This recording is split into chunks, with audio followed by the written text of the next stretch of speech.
Before we get started, I just want to give a content warning. There's going to be a lot of very graphic videos included in this episode. This event was recorded over and over again. There's just a lot out there, and I feel like a lot of the times you need to kind of hear from the families of the victims, and you need to see some of the events that took place just to really understand how important it is that we help these families get justice. So, huge content warning. And with that being said, let's get into it. On October 30th, a man walked out of his tiny little shop in Itaewon, and he placed this pink piece of cloth into like this alleyway. He brings out this tray of food. He lights 2 candles, and this elderly man, he gets on his knees in front of the food, and he starts sobbing. Police immediately approach him, and this alleyway is supposed to be closed off. They had it taped up. Nobody was allowed through. So what is this man doing? Remnants of the tragedy before were lingering everywhere. I mean, if you look at this video, there's IDs, lost shoes, clothes, like everything is scattered throughout the alleyway. And the officer tells the old man, the police officer, you can't do this. Like, you gotta go. Grab your stuff. Come on, let's go. The old man starts arguing back. He's like, don't do this right now. You have to let me do this. You have to let this go. The officer tells him, just take your food. We gotta go. And he screams, no, you leave that right there. More officers start to show up at the scene, and they start touching the food that he's laid out on the ground. They're trying to take it away. The man breaks down and he yells at them, don't you even dare touch the food. Finally, the man breaks down completely, and he's sitting on the ground, cold cement, and he's just sobbing. The officer sits down with him, and both of them start crying, and he's like stroking the old man's back, trying to console him. The old man had screamed at them, the children need to have one last meal. One last meal, so don't touch it. Don't you dare touch it. 신랑의 끝에 상인도 경찰도 울음을 터뜨립니다. 이 어이없는 비극을 우리 사회는 언제까지 되풀이해야 할까요? He owns a shop in this alleyway. He's a business owner, and he said that he tried his best to save as many people as he could, but so many more people died literally right in front of his eyes. 159 people died in the alleyway the night before, and he wanted them to have one last meal.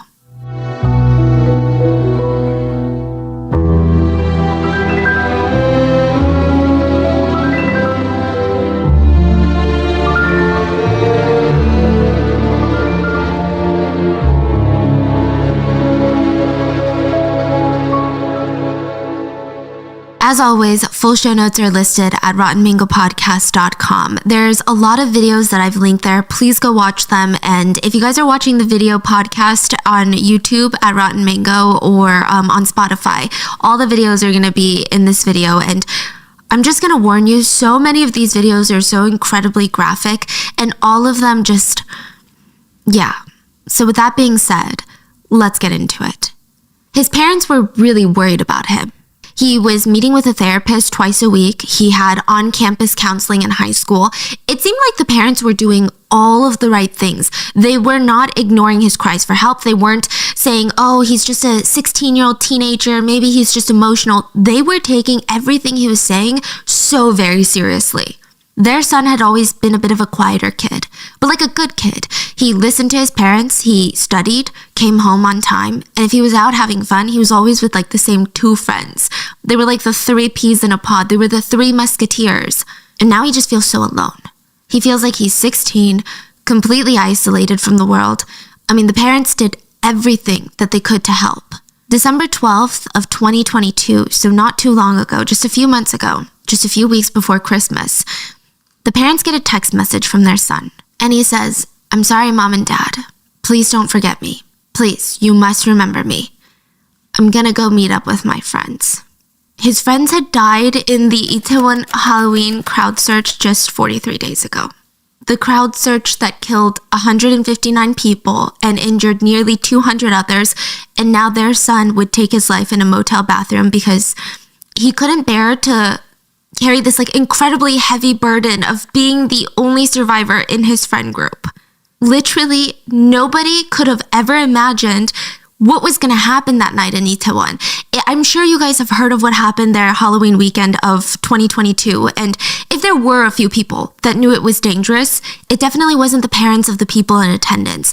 They would never have let their kids go if they knew anything bad was going to happen. By all accounts, all these people in attendance, they were responsible adults.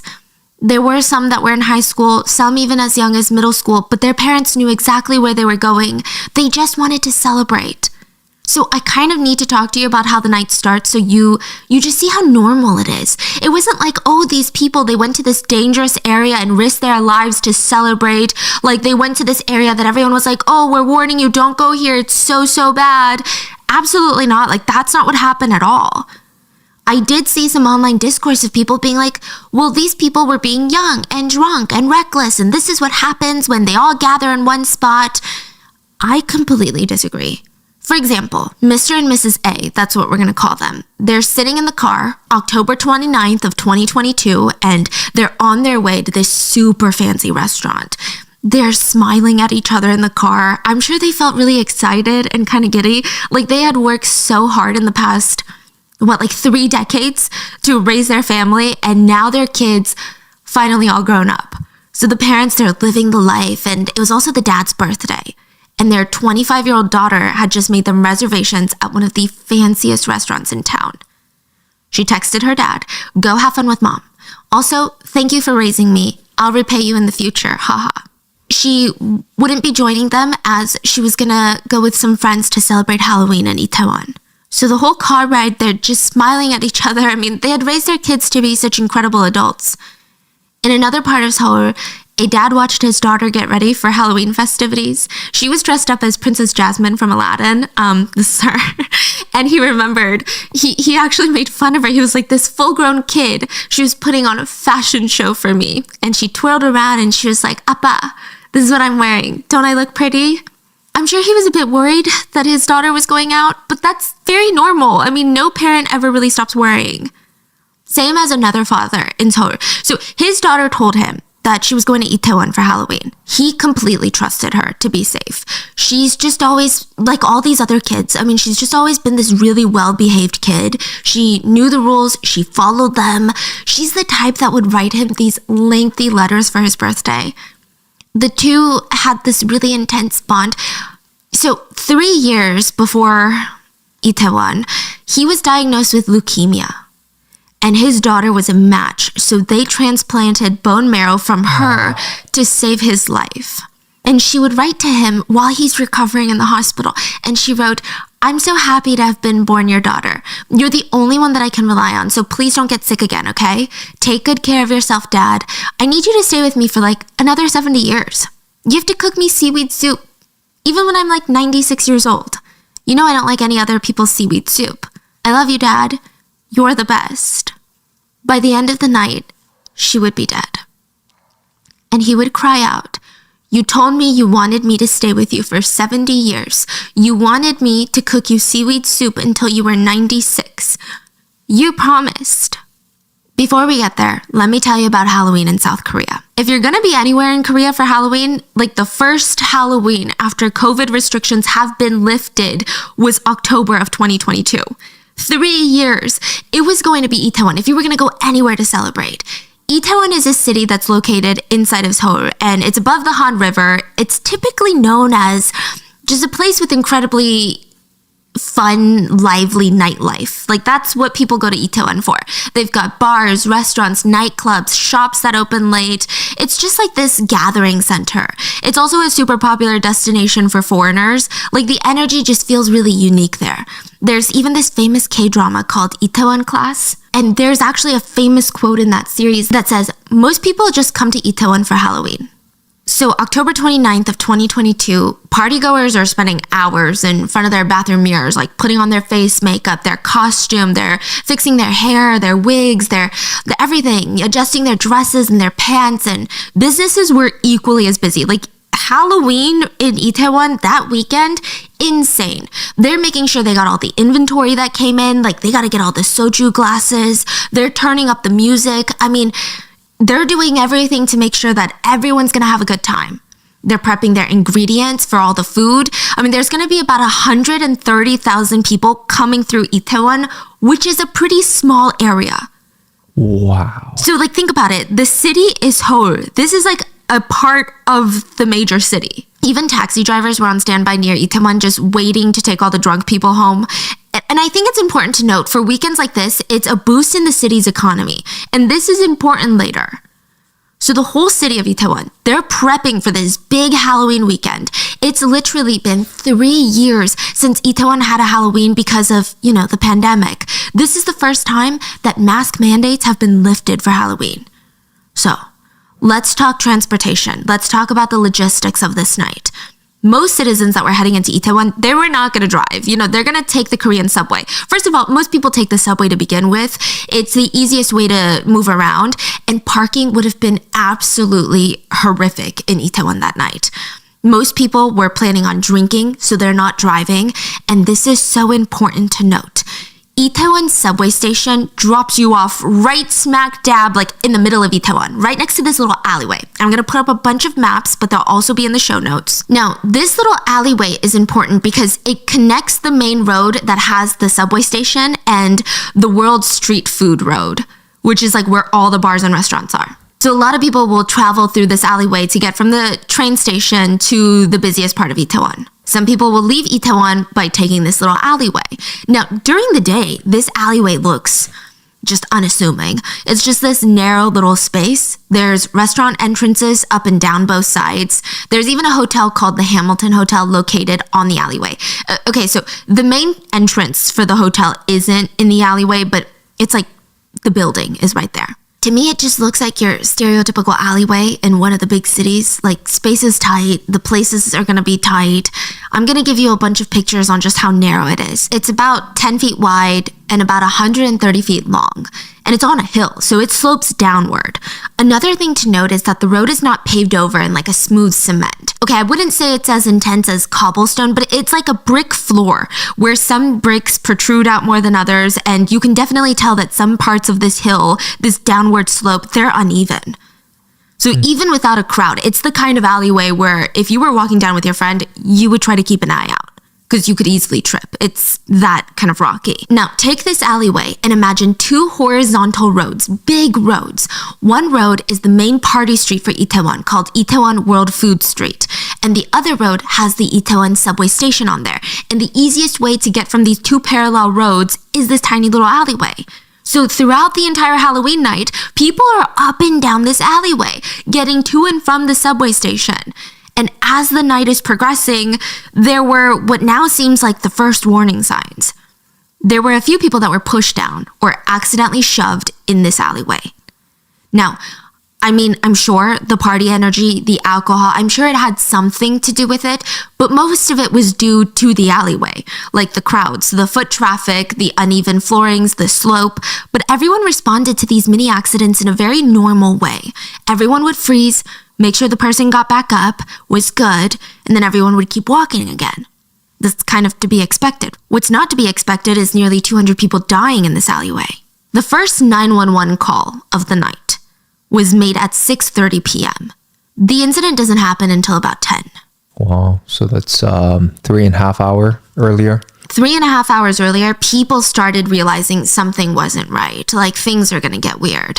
So in Korea, it's 112, the emergency line, but someone called to report to the police, hey, the alleyway near the Hamilton Hotel is getting dangerous. People are going up and down this tiny little alleyway. Some people are struggling to get down the alleyway because people keep pushing them up. Like, I barely made it out of the alleyway. It's getting that crowded. It's getting bad. I think you guys need to send some people down here and try to control the situation. The police on the other end asked, are people gonna fall down and cause a huge accident? Yeah, it's really dangerous. You need to do something. Okay, thanks for calling. We're gonna send someone out to check it out. For hours, nobody checked it out. But that's weird, because don't you need to have police present when there's big crowd anyways? Yeah, so that's the argument that people have, and why I said it's so important, the fact that Halloween weekend is an economic weekend. It boosts the economy of the city. So anytime there's these events that are held, police are part of the planning. It's all part of city planning. Yeah. That's like what your taxes are paying for. There was like no police there. I mean, we're going to get into all the reasonings. A lot of police officers get arrested. 7 p.m., a large crowd gets stuck in the alleyway. I do think several things play a factor in how things would turn out this first time. It's 7 p.m., the party's just getting started, it seemed. People were drunk, but more than that, people were just excited to be there. Keep this in mind, and it's not that big of a crowd. So there's a crowd stuck in the alleyway, and it seems like an accident is just waiting to happen. So a woman in the crowd, she senses this danger. She climbs up onto a ledge in the alleyway where she can see both ways, and she starts directing the crowd, like, a traffic police officer. She's urging everyone, hey, go down the slope first, everyone. Move to the side, and then people going up the slope can come up afterwards. It sounds easy. I mean, it sounds like, why didn't they do this the next time it happened? But it wasn't easy by any means. Like, the crowd was moving, basically, inch by inch. That's how jam-packed it was. It was not like a, hey, everyone, to the right, to the left. They're inching forward and backward, but I still think it was at a point where it was manageable. Everyone was yelling to everyone, listen to the woman, get down the alleyway first. The music wasn't that loud yet. People weren't, out and about for that long. And just in general, there weren't that many people in the alleyway. But after this crowd is able to get through the alleyway, there's like this lingering feeling. This is not a good situation. At first, in the beginning of the night, all the posts about Itaewon that night were, oh my god, Itaewon's gonna be crazy, it's gonna be fun, it's so exciting, look at all the places that are open, look at these costumes people are wearing. It was a good thing, it was a positive feeling. But throughout the night, more posts were popping up about how dangerous things were starting to feel. Someone straight up tweeted, wildly unsafe in Itaewon right now. They showed some pictures of the intense crowds. It wasn't just social media being made aware of this situation. A lot of people in Itaewon called the police, which I think is interesting because technically no crime had taken place yet. But the fact that a lot of these civilians could see that things were escalating, I think that goes to show you how unprepared the city was for this event. Like, it's just insane. One survivor said, it was around 8 p.m. when I went into the alleyway, and it was like hell. So this is even before the incident. They said there were already a ton of people in the alleyway and I couldn't get into the alleyway. I couldn't even get in. So there's multiple directions that people are coming in from. On both sides of the alleyway, there's 2 directions people are flowing in from. Okay. Like this, right? Yeah. And she said, I couldn't get in. After waiting for an hour to start walking down the alleyway, my friend and I were like, okay, we can't do this. Like, let's turn around. They try to turn around. They're like, okay, we've been waiting here for an hour. We haven't even started walking down the alleyway. But it was impossible to turn around because they were jam-packed. People were pushing up behind him. I mean, they were literally trapped. Someone was pushing them down the alleyway. People in front of them were pushing back on them. She said that she heard people behind her screaming, squeeze in, squeeze in. Like, come on, let's get down the alleyway. But in front of her, people were screaming, help me, stop. Like, I can't breathe. Stop pushing. This was 8 o'clock. Yeah. The scariest part that she said was she fell. She said, a person in front of me fell and I fell with them. And everyone behind me started falling like dominoes, right? So there was like a little incident where everyone started tripping. And she said, someone was under me, I was under someone, and people were on top of me. I could barely breathe. I was calling for help and I felt like the music was drowning me out. Nobody could even hear me. And then finally, someone like dragged her to the side into one of the bars. They later left the alley slowly along the wall. But it was just as crowded as they left. So things, they're clearly getting worse and worse. One caller told the police before the tragedy, and I repeat, before the tragedy, they called the police and said, I feel like I'm gonna get crushed. When I was in that alleyway, a lot of people were just getting squashed. It's pure chaos out here. Please help. Send help. The officer on the other line reassured her that help was on the way. Records showed that they were not on the way. Out of numerous phone calls that were made to the police that night, the police only sent out officers 4 times, and apparently they didn't do anything. I don't know if maybe they didn't feel like anything was wrong. Maybe they didn't care to find out. Honestly, I don't know. But it is noted the police did not dispatch anyone after calls were made from 9 p.m. and onward. So an hour leading up to the tragedy, the police sent no officers to the site. And they were getting tens of calls. And it truly is not that nobody was alerting them that something was wrong. In fact, someone even walked into the police station to tell them. A live streamer, let's call her G. G was live streaming in Itaewon that night. And, the night started off great. But soon the roads, the alleyways, they got so crowded. She's being pushed and shoved to the point where she had a crossbody bag on and the strap broke. And her purse was just gone because it fell. And she can't even look around at the ground because it's just so filled with people. She tries to look for it briefly, but the crowd is so intense. She goes to the Itaewon police station to report her purse missing. But also, she's warning them. Like, this is how crazy the crowds are. Like, you don't think that's crazy that this happened with my purse? Like, nobody stole it. It broke because I was being pushed and shoved. She said, when I was there in the alleyway, I even saw people shouting that they had fallen and that they had gotten hurt. Like, you guys need to do something about it. The crowd is getting out of control. Somebody's going to get hurt. The police ignored her. They instead focused on the fact that they're like, oh, well, we're going to keep an eye out on your purse. Hopefully someone turns it in tomorrow to lost and found. What's going on?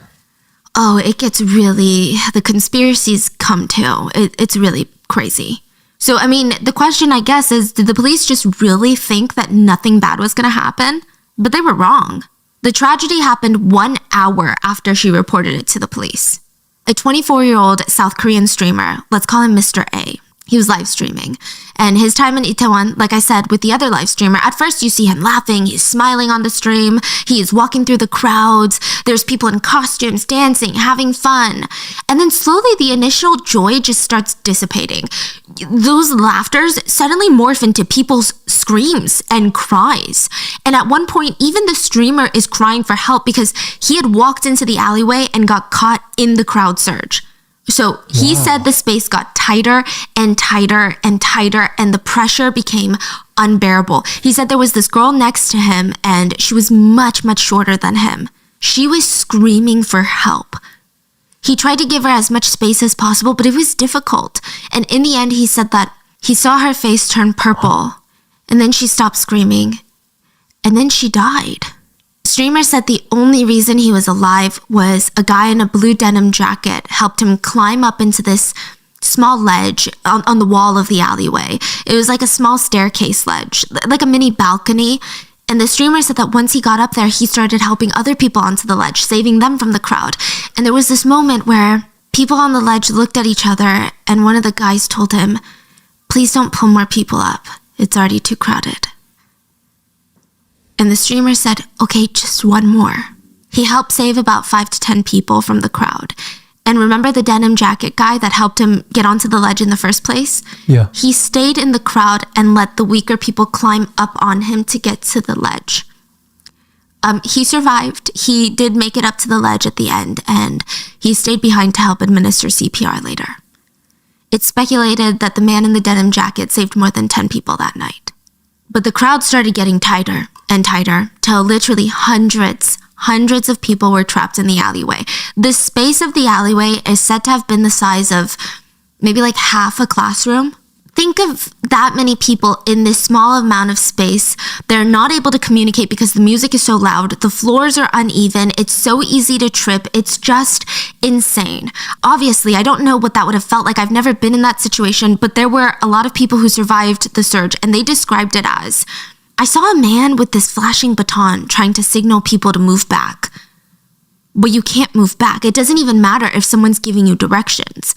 It's so crowded. You can't move even if everyone wants to move. You can't move." So like I said, this crowd surge was different from the first one. You know, the first one that I told you about that didn't turn into an accident because of the woman on the ledge. There were way too many people this time. So even if there were people taking initiative trying to navigate the crowds, there was no space. The amount of coordination something like that would have taken, nearly impossible in these conditions. And even then, who knows if it would have worked?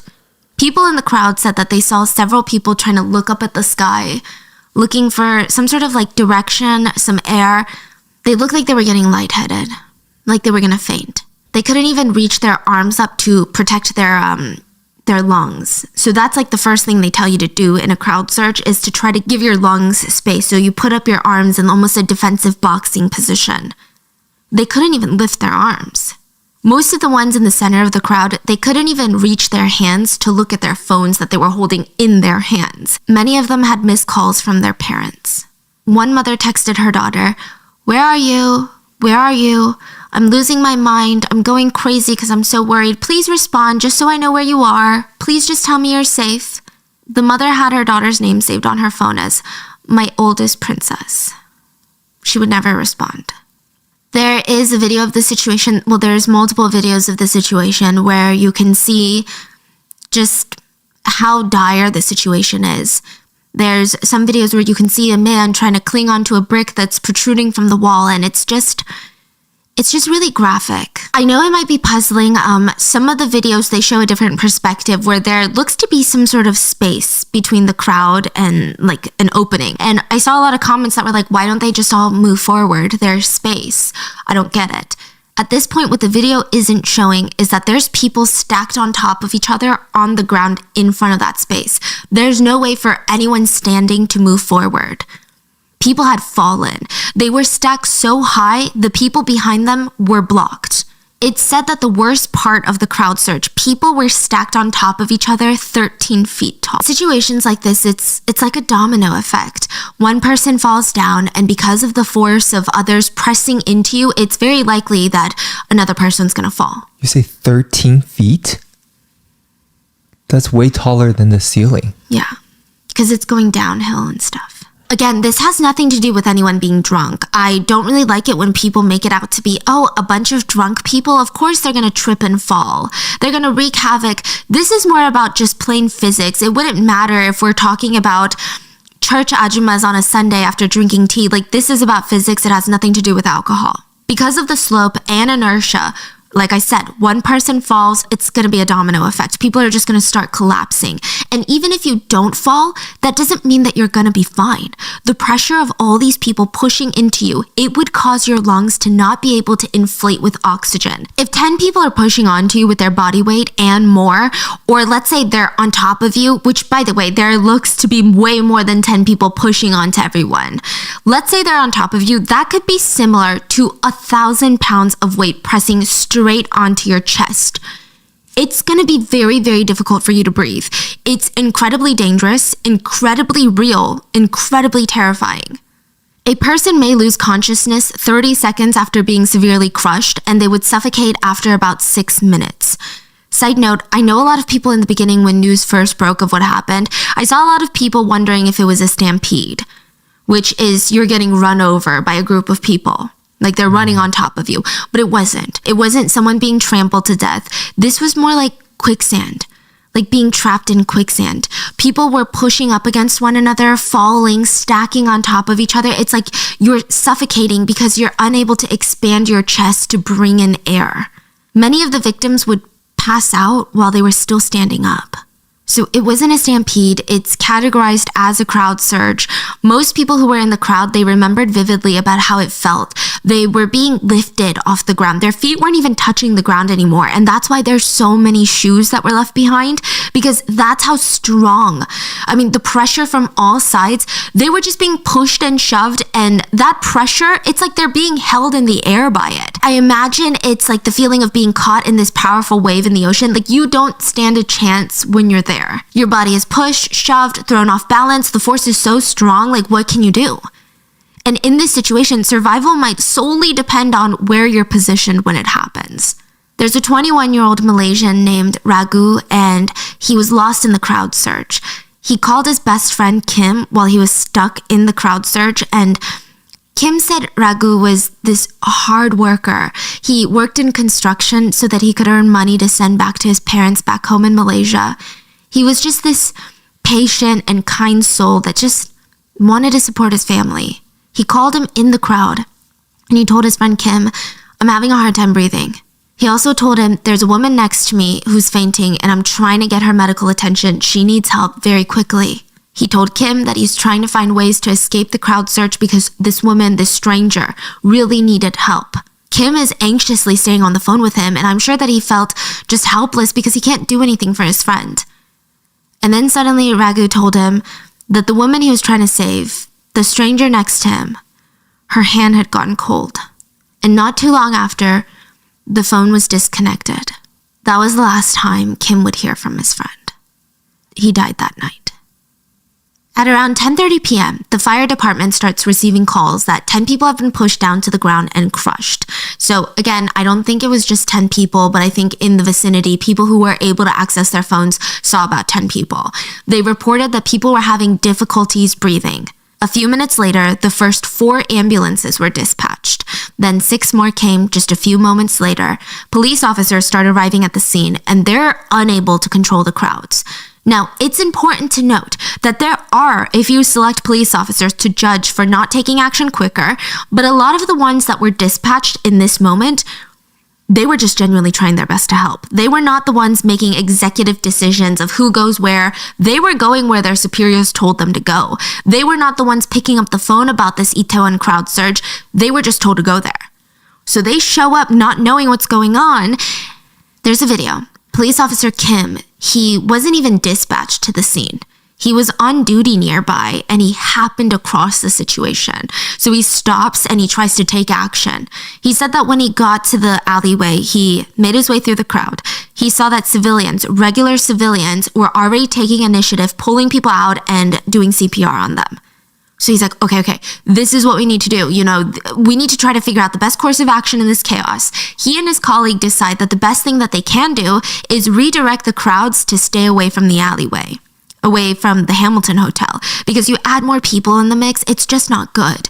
They also needed space for rescue work. So he starts trying to direct the crowds and it was hard. So these crowds, most of these people have no idea what's going on in the alleyway. These are people that are about to funnel into the alleyway. And they're moving past him and he's in police uniform, but so are a lot of people. It's Halloween. Oh my gosh. And he's trying to get everyone to walk away from the alleyway because it's utter chaos over there. People are dying. People are suffocating, falling down, collapsing. And if you watch the video of him, there is like this almost primal desperation in his eyes. He's trying to talk to the people that are moving away from him, and these people, they're inches away from his face, and it seems like nobody's listening. Either they can't hear them through the music. It's nightmare fuel. When you're screaming, no one can hear you. You're the only one that knows that doom is happening. There's panic. He's trying to scream over the music. Please go home. Do us a favor. Everyone, please go home. Don't go further. Please go back. Please don't go forward. You can literally feel the fear through the video.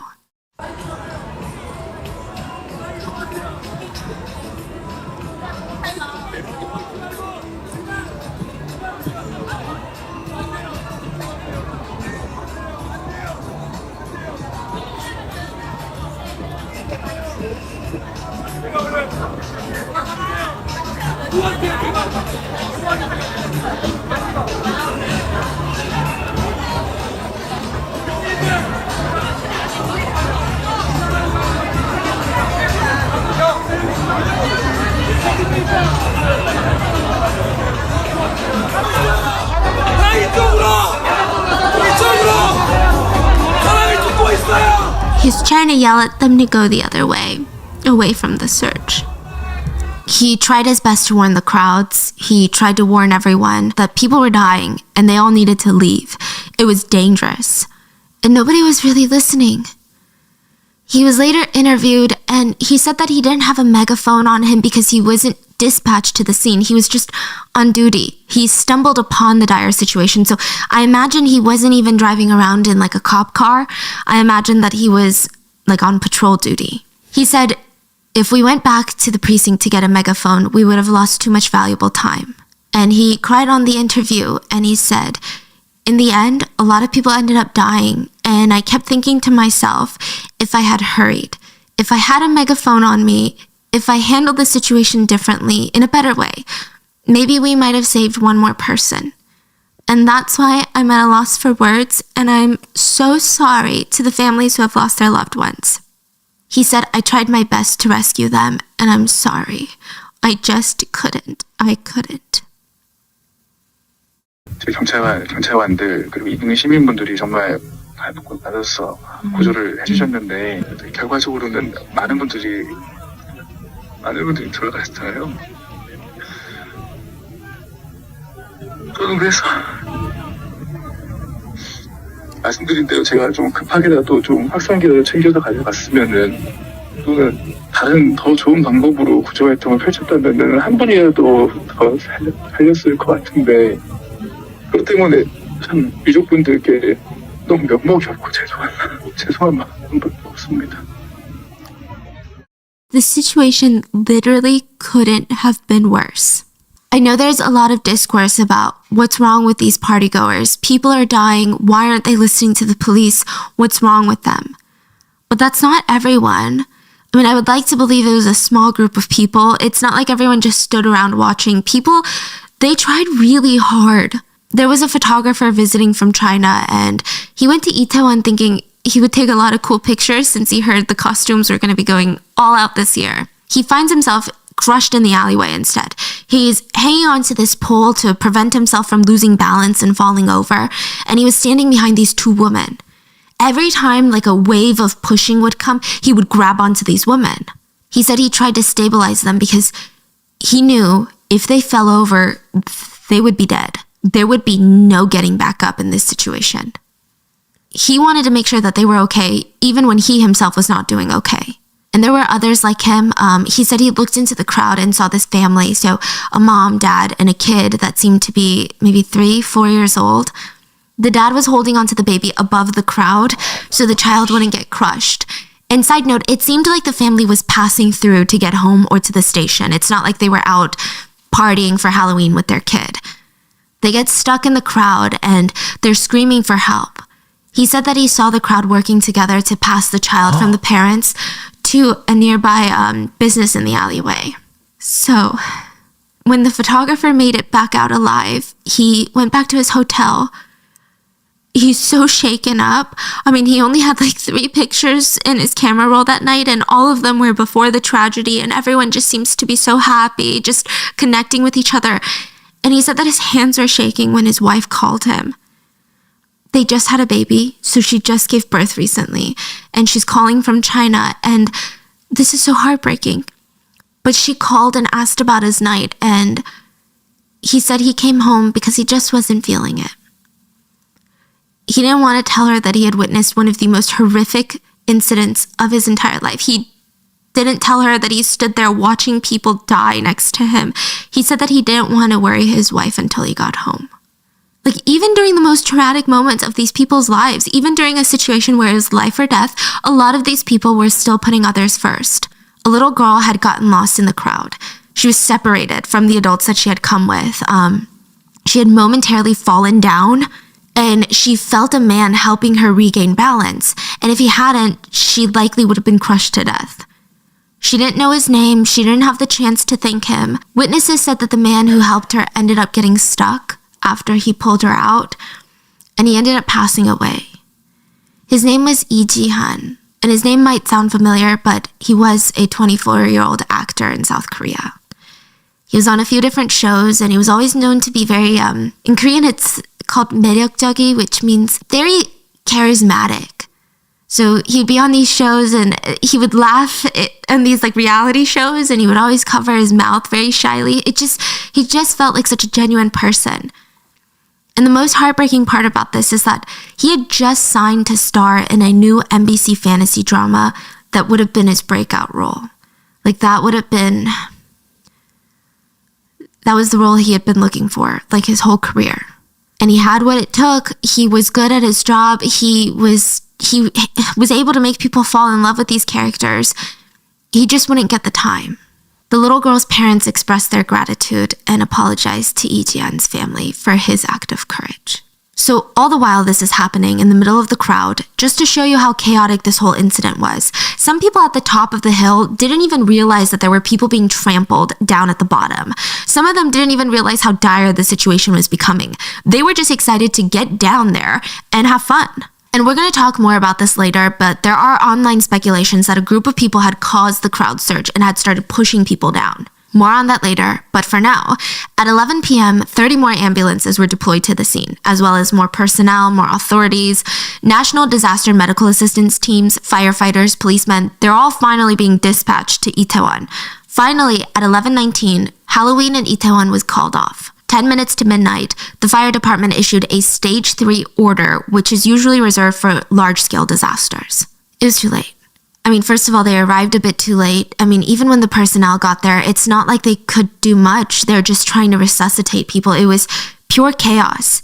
Add to that, there were a ton of partygoers who were wearing paramedic uniforms. They look like doctors, nurses, police, firefighters. The music is still blasting. I mean, it's hard to even decipher what the hell is going on, who to listen to, like what's going on. It was chaos. And of course, the question is, if authorities had gotten there sooner, if the victims had been treated immediately, could they have been saved? I'm not a medical professional, but a lot of medical professionals online speculated that, yeah, a lot of them could have been saved. Usually after 4 to 5 minutes of enduring this level of pressure and lack of oxygen, you start heading into severe brain damage territory. So time is of the essence. I would say that there's a few different types of people that weren't a part of the crowd search. There's the ones that were inside. So these are partygoers that were inside bars, restaurants that weren't connected to the alleyway. They probably came outside and saw all hell break loose and they had no idea what's going on. Then you have groups of people in other parts of Itaewon that hadn't seen what happened in the alleyway yet. So they don't know what's going on. They're partying on the other side of Itaewon. They're living up their Halloween weekend. Then you have those who saw what's going on and they fled. They left. They were terrified. Then there were those who stayed and tried to help authorities with CPR. And then there were a group of people, and I would like to say this is the smallest group of people, that saw what happened, heard people were dying, and they continued to party. There's a viral clip of a bunch of people partying on the side of the street while ambulances and medical staff are performing CPR on the other side. Like in plain sight? Yeah. And this is the first clip I saw of Itaewon on the night that it happened.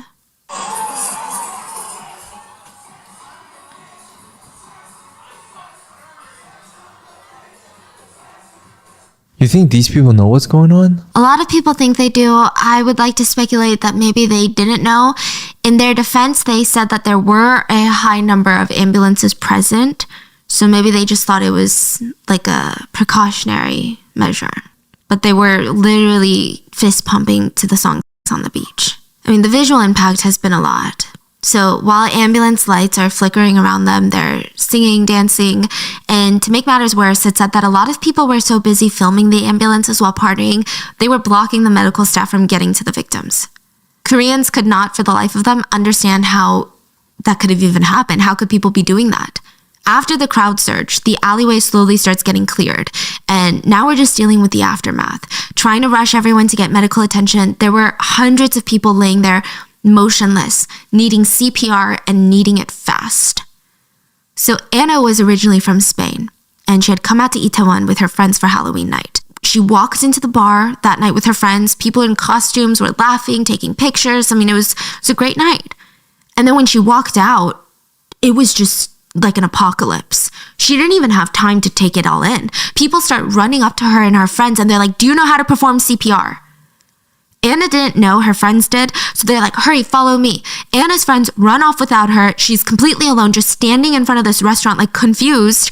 3 minutes later, her friends come back, and they're crying, and they're screaming. "We tried to save them. We just tried to save like 5 or 6 people, but they died." Anna runs with them to go help more people, and she said, "I didn't know what I was doing. I just followed the others. They told me to hold these people's heads, open their mouths, and I tried, but they all died. The people we tried to help, they had already stopped breathing. There was nothing we could do." It was so traumatic. It was total pandemonium. I mean, sirens and screams and cries. Music is still blasting. Paramedics are doing CPR in the middle of the road. Partygoers are stopping and watching. Some of them are performing CPR. The only lighting is coming from the brightly colored neon lights of the bars and the ambulances. Random civilians started taking charge and administering CPR, most likely to girlfriends, boyfriends, best friends, their sisters. Like, you see these people trying to get them to come back, and it's just so desperate.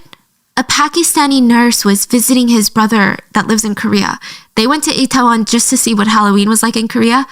He ended up surviving, and he helped with the CPR efforts that night. He performed CPR on roughly 15 to 30 people that night. Now, if you guys have performed CPR, it's physically incredibly taxing. It's not just like you're using your whole body. These people were drenched in sweat. He said that he worked all night long, and he saw everyone working so hard. People didn't even know who anyone was. They're just doing everything they can to try and save some people. I just want you to listen. He is speaking Korean, and he's saying, "I'm a nurse. I know how to do this." And if you don't know Korean, you might not understand, but you hear people screaming in the background, and they're screaming, "Help me, help me."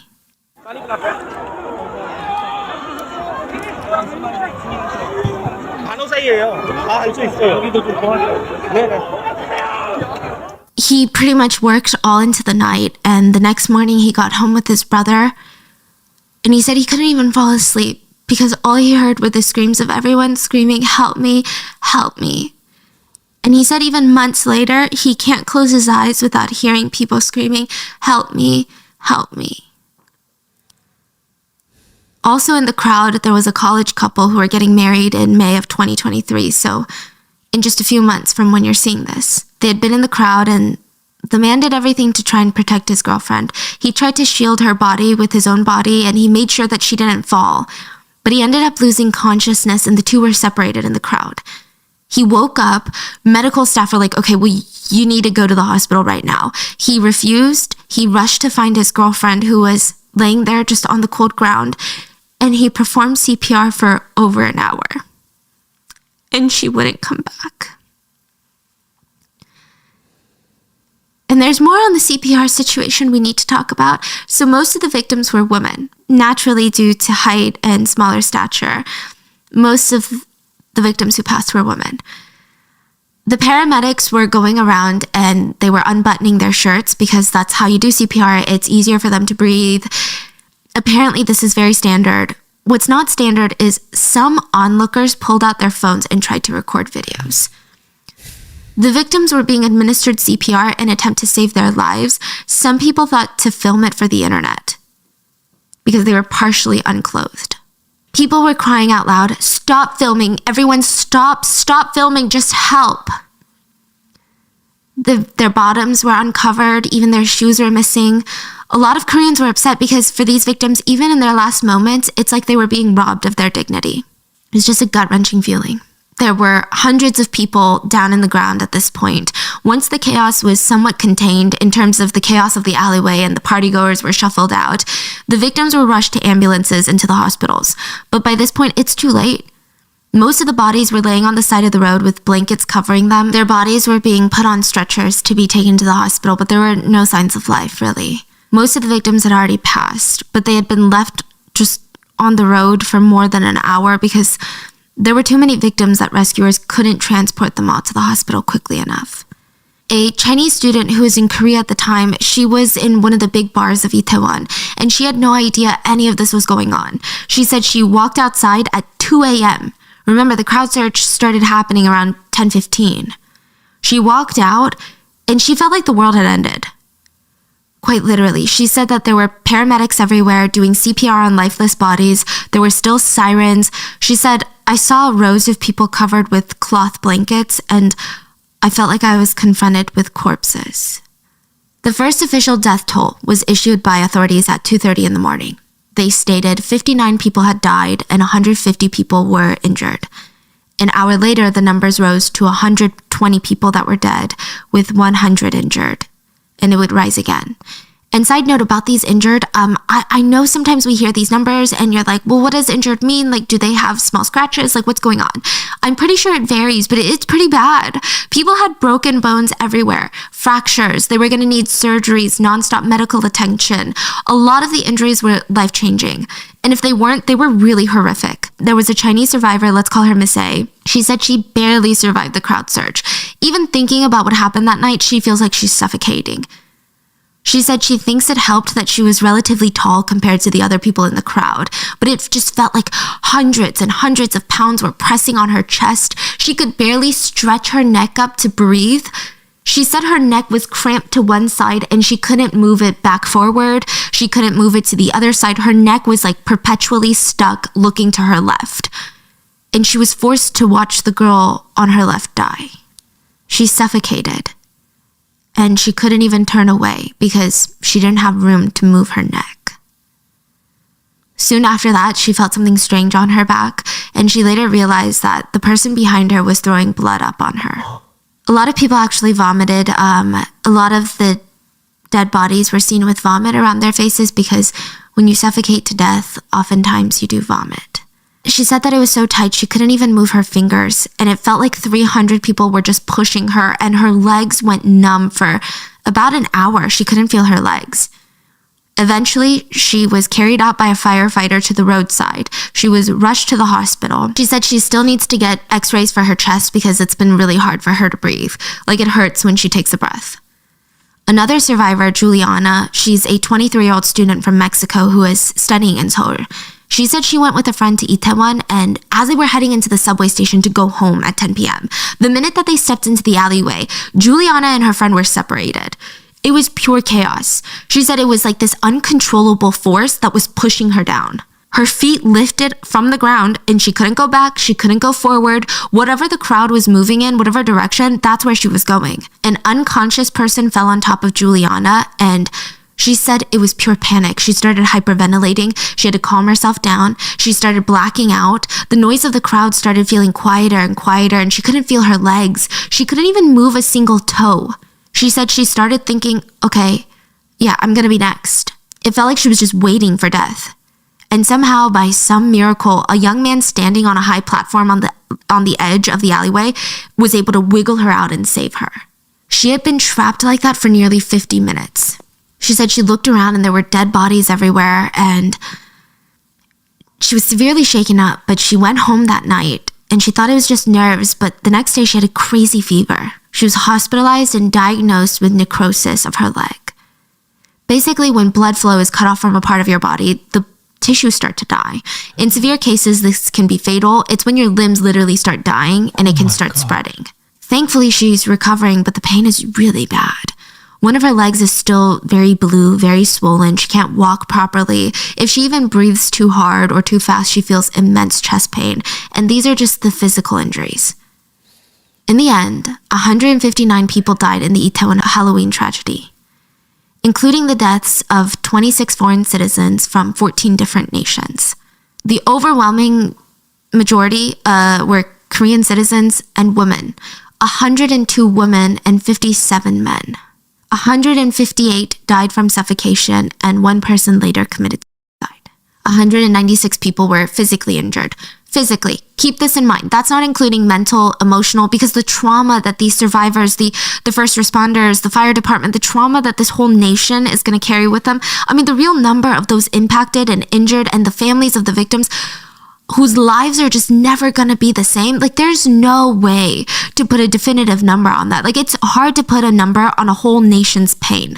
So when news breaks of this, parents are glued to their phones. And it sounds selfish to say, but many of them were probably thinking, I hate myself for thinking this, but please, God, let it not be my kids. Many parents were alerted later on by officials that their child had passed away, and they didn't believe it because, I mean, just think about how shocking that is. How do you comprehend that your kids go out, they're going to be home relatively early, they talked to you just an hour or two ago. Many of the kids were going out to eat with friends. One mother of a victim said, I didn't believe it until we got to the hospital. I didn't believe it until I saw my own son with my own two eyes. And she said since then, her whole family has been broken. Her husband, the victim's father, has attempted suicide. And their daughter, who sees them in pain, she cries to them, it should have been me that died.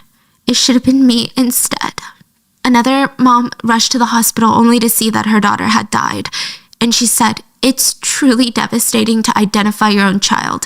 When I go to bed, I can't get that picture out of my head, so I can't sleep anymore.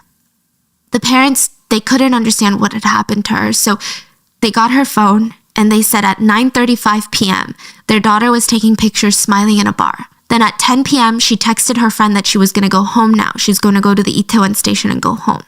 She took a couple more pictures smiling, and then on her way to the subway station, she got caught in the crowd surge and died.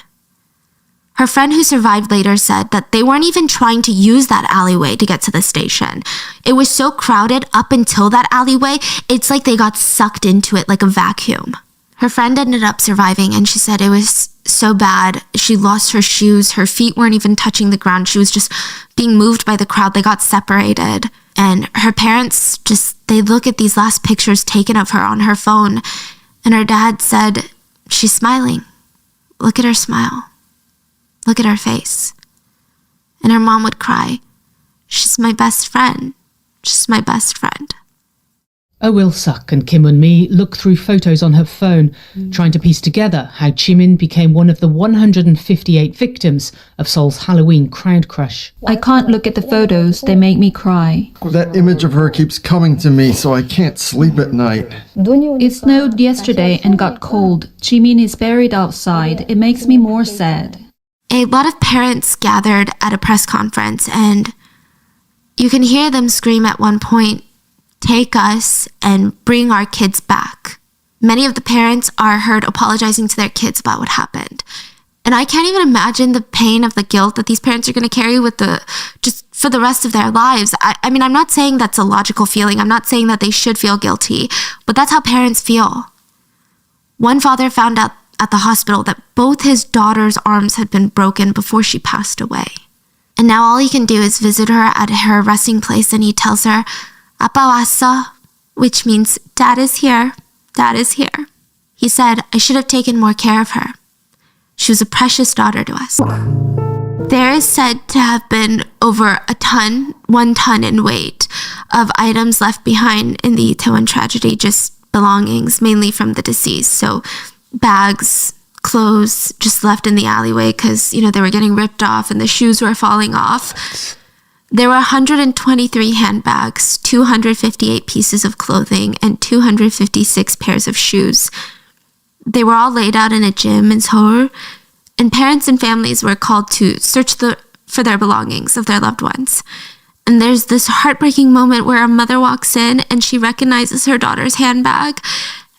And just to see her reaction to seeing her daughter's bag is so heartbreaking.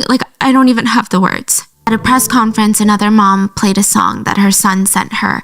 And at the end, he says in a voice memo, "엄마, happy birthday. I love you." And just seeing her break down as she listens to his voice again.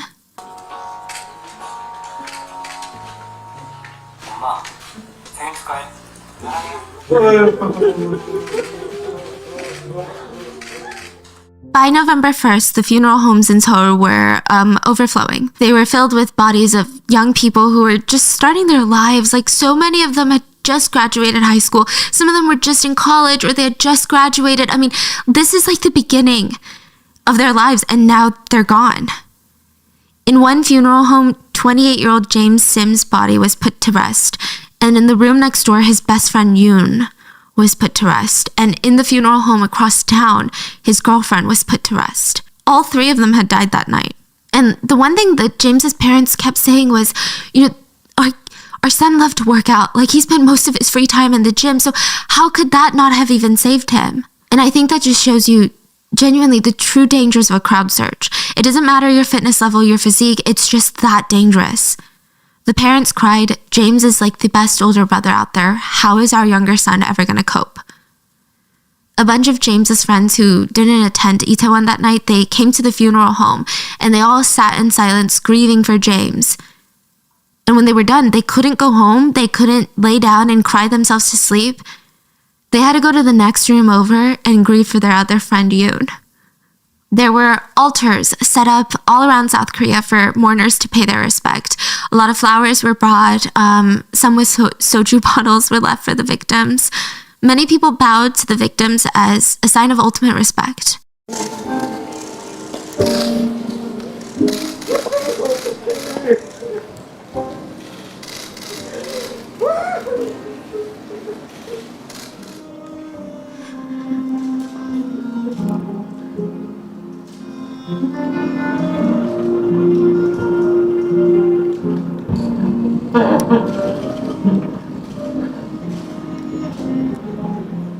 도저히 못 참겠더라고. 언제까지 이럴 거예요, 진짜?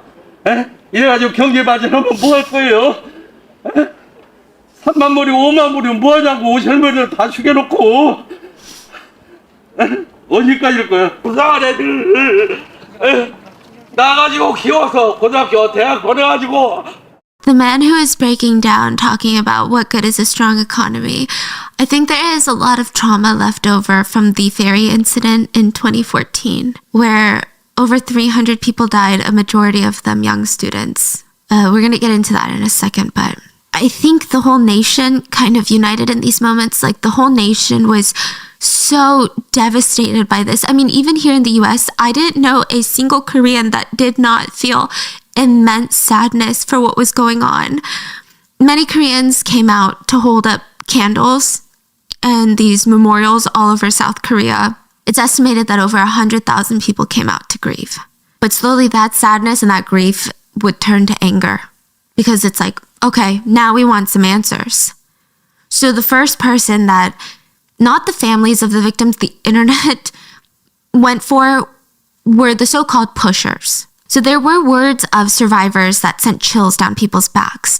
A lot of survivors were interviewed and they said, we were all suffocating and from behind we could hear people screaming, push, push, push. The survivor said that the crowd started feeling these pushes in different intervals, like you were up against a massive wave, just being pushed, regaining balance, and then being pushed again. There's a couple of videos where you can see, I guess, waves in the crowd, if you can call it that.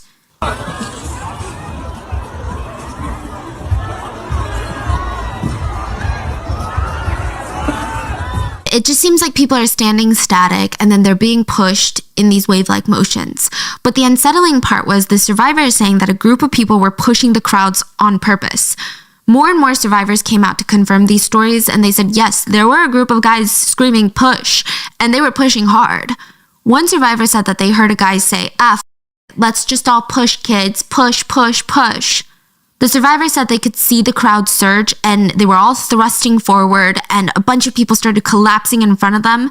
A lot of survivors all seconded this story, and some even mentioned seeing a guy with a rabbit headband being the leader of the pushers. They said that they heard him scream, "Go crazy kids, push." One survivor said about the rabbit headband man, "I really felt like I was in hell. People in front of me were crying for help. They said that they were dying and couldn't breathe. People behind me were screaming and pushing, and I was like, wow, this is what hell feels like. My feet were lifted up from the ground. I couldn't breathe. Suddenly someone grabbed me with their hand and I was crying. They had saved me. Like they shouted at me to make myself pull myself together. There were still people around us screaming, partying, singing. It was so evil. It truly felt like hell. I saw people being crushed together and dying. If I ever see that person with the rabbit headband again, I would gladly stab them." Another witness said, "I can't believe what had happened. I saw people laughing. I'm not sure if they found it funny or if they were too scared to know what to do." What's wild is that during this entire tragedy, there were people that were still partying, like I said. A survivor from India, Nuville, said that it felt like waves were coming down on him. There was nothing you could do. It felt like you were being sucked in the crowd, and it's like the crowd has a mind of its own. The only reason he said he survived was a woman, ironically wearing angel wings, waved to him, and he was able to find his way up to a high step in the alleyway. And from there, he could see people dying. He said there were so many of them, there was nothing he could do. He felt so helpless. He tried to scan the crowd for his friends. He reached for his phone. Nobody picked up. The most heartbreaking part was that he saw this man on the side of the road afterwards, just tunnel vision, performing CPR on his friend, just going at it, not taking a moment to breathe for like 30 minutes. He had sweat dripping down. I mean, he himself was so out of breath, like 30 minutes. People tried to drag him away because everyone knew that his friend was gone. But he still went on for 30 minutes. And Nuville said it was evil because he turned to the right and he saw a few people fixing their faces while this was all happening, as if nothing had happened. Another witness survivor said they lost faith in all humanity that day. Now, back to the pushers. People in the back felt like they could push their way through the alleyway, and allegedly some of them screamed, "We need to push to get through." Some even said that the two Korean words, push and go back. So you had half the group wanting to go back, and then you had half the group wanting to push. It was just at odds, and above the loud music, the chaos of the screams, it was hard to hear what people were saying. So 밀어 means push, 밀어, and then 뒤로 means back. So 밀어, 뒤로, 밀어, 뒤로. It's confusing. Yeah, so with the music, maybe it was confusing. So netizens took their jobs as internet sleuths seriously. They were able to find out who the rabbit headband guy was.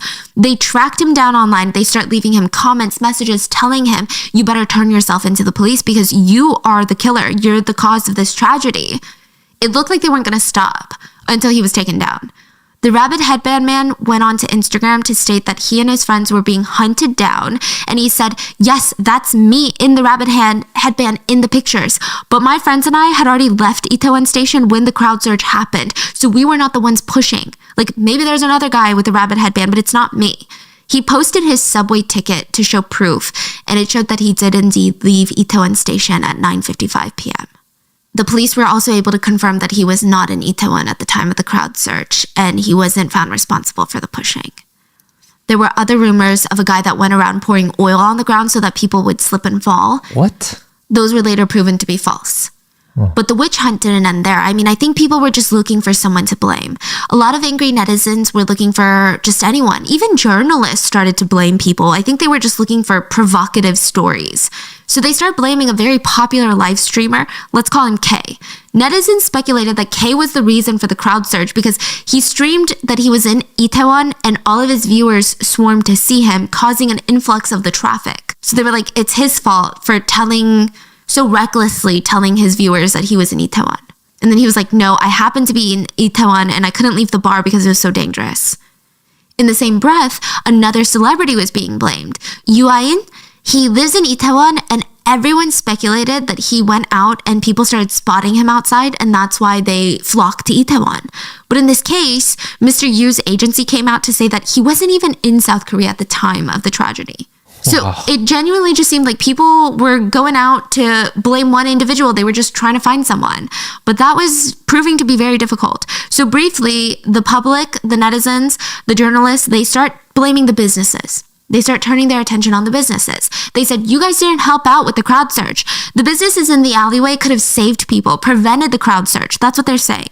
Now, a lot of this rumor comes from the fact that a bar, Waikiki Bar, was seen closing their doors and not letting victims in. But one of the owners and the employees have come out and said, basically in the beginning when the crowd surge was just happening and people were running in, we didn't know what was going on. We thought they were drunk. We thought they were drunk and like having a blast and like screaming and like running into so we closed the doors. I mean, it was strange. But when we realized what was happening in the alleyway, we opened our doors, we let people in, we all started doing CPR. But it didn't matter because netizens were going crazy. They flooded the store owners with really nasty messages. Employees from the Waikiki Bar said, I will never forget the look of the eyes of someone I performed CPR on. He also stated that there was a distinct smell that started coming from the crowd surge, and he'll never forget it. He said, my heart beats so much that I have to take sedatives every day. No matter how much I drink, I can't fall asleep. I just keep thinking about the look in their eyes. The police even fueled this rumor that it was the business's fault by stating businesses specifically told the police to ease up on police presence this year because these businesses wanted people to party so that they could make more money. Which personally, what?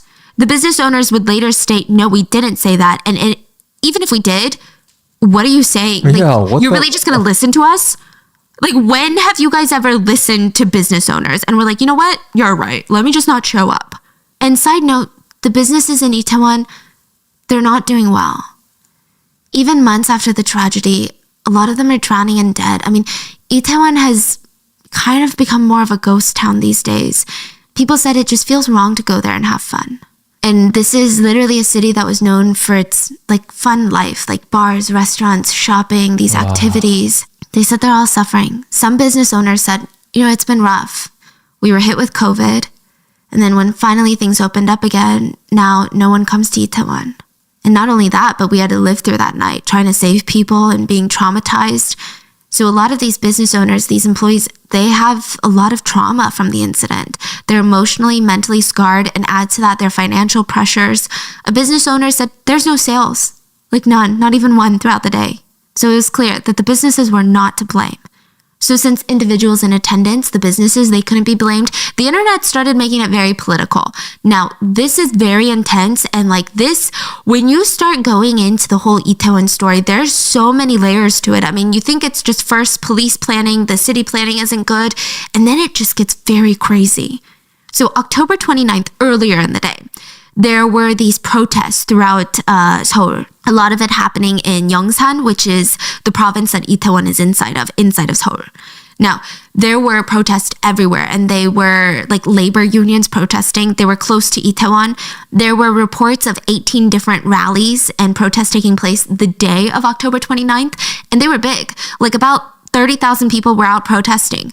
Now, the right-wing individuals are trying to blame the left wing. So the labor unions, they're typically associated with the left wing, and basically, they said because of these protests, police had to be dispersed throughout the province, and they used up all the manpower, making sure that the protests were contained and nobody got hurt during the protests, that they didn't have any more resources for the Halloween weekend.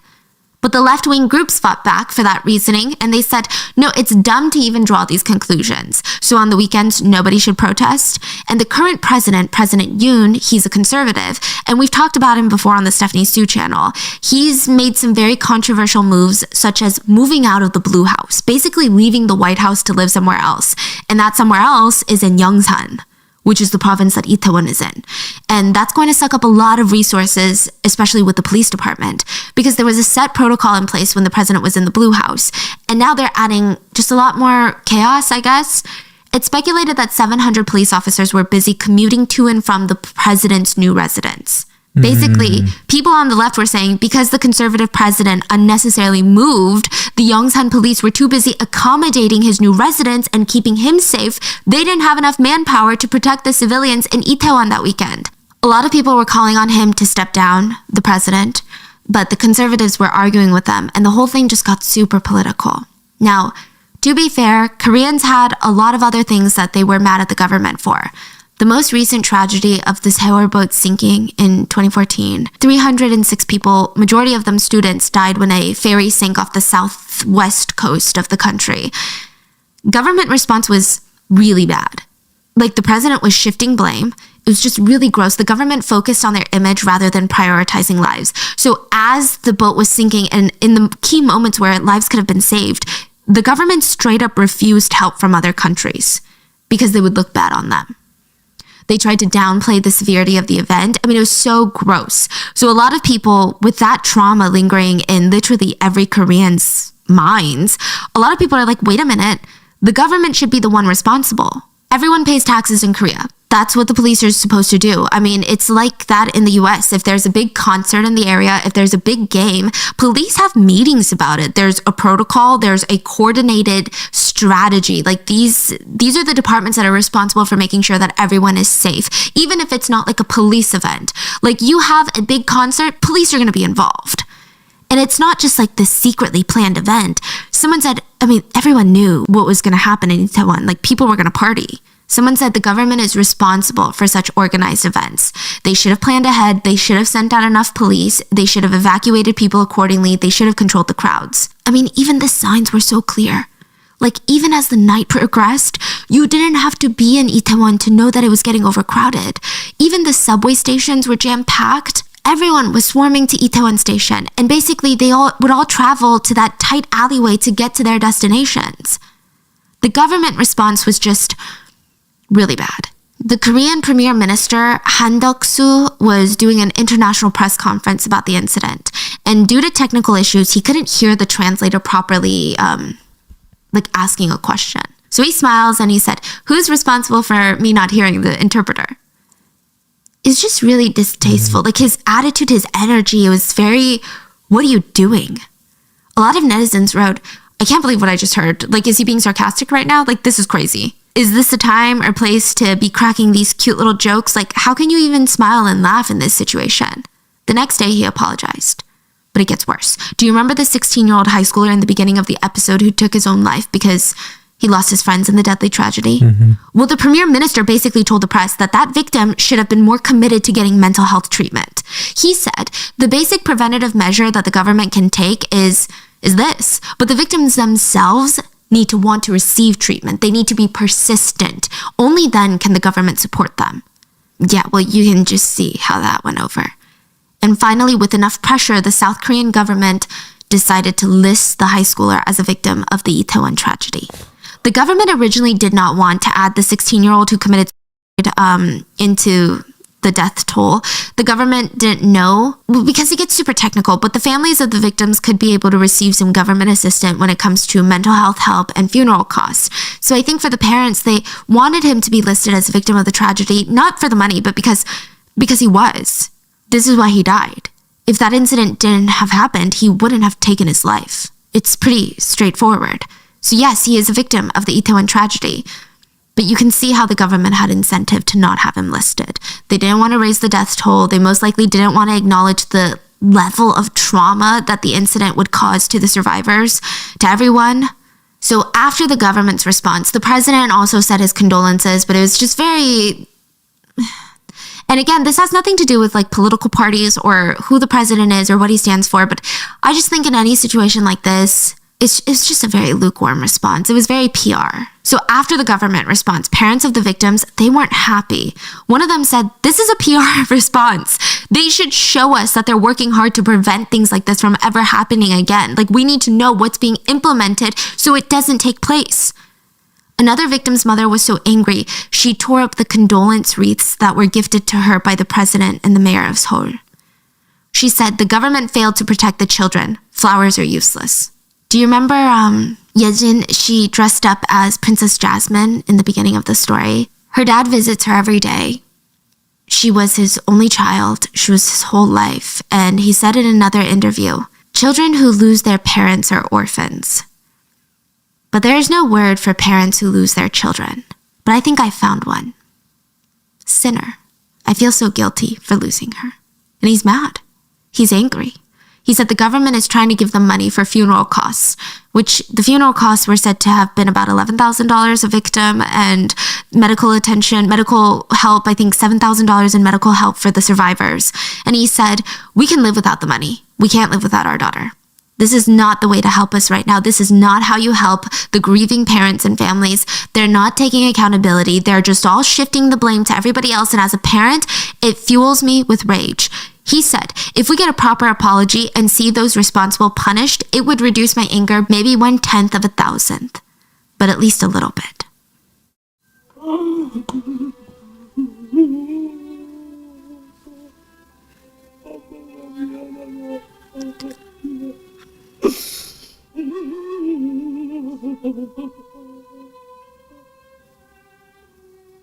알라딘에 나오는 자스민 공주 옷을 빼왔더라고요. 그걸 입고서 내 앞에서 패션쇼를 하면서 다 큰 지지가이가 패션쇼 하면서 아빠 나 이쁘지 이쁘지 하면서 아니 깨방정을 떠라는데 자기네 잘못을 인정하기는커녕 다른 사람한테 책임을 전가하고 책임을 회피하고 이런 작태를 보면 분노가 치밀어 올라요. All the families want is a government apology, an honest investigation into how things happened. Many of the parents agree that this is murder. Murder by lack of organization, murder by omission. I mean, it just doesn't make any sense. Like, they anticipated many people were going to be there for Halloween. They had a meeting. The government had a meeting about how it was estimated that 100,000 people were going to gather in Itaewon, and they didn't prepare for it.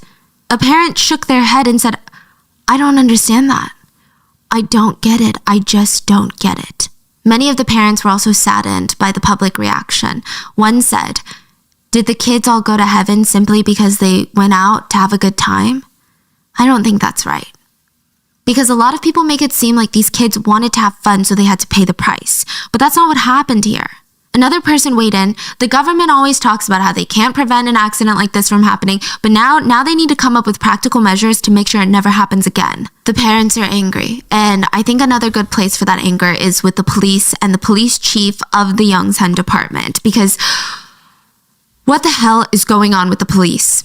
It said that the police initially planned for 200 police officers to be at Itaewon for Halloween, but that night only 137 officers were on duty in the area, which even 200 doesn't sound like a lot, because the words Halloween in Itaewon were trending on so many different social media platforms. YouTubers, streamers, they were all telling their viewers that they were going to be in Itaewon. A lot of people were drawing attention to Itaewon's Halloween festivities. It wasn't like this, oh my god, I'm so shocked so many people showed up. There were so many phone calls made to the police alerting them of the dangerous situation unfolding. it said that from 6 to 8 p.m., 28 reports were made about the overcrowding situation. From 8 to 10 p.m., 51 reports were made.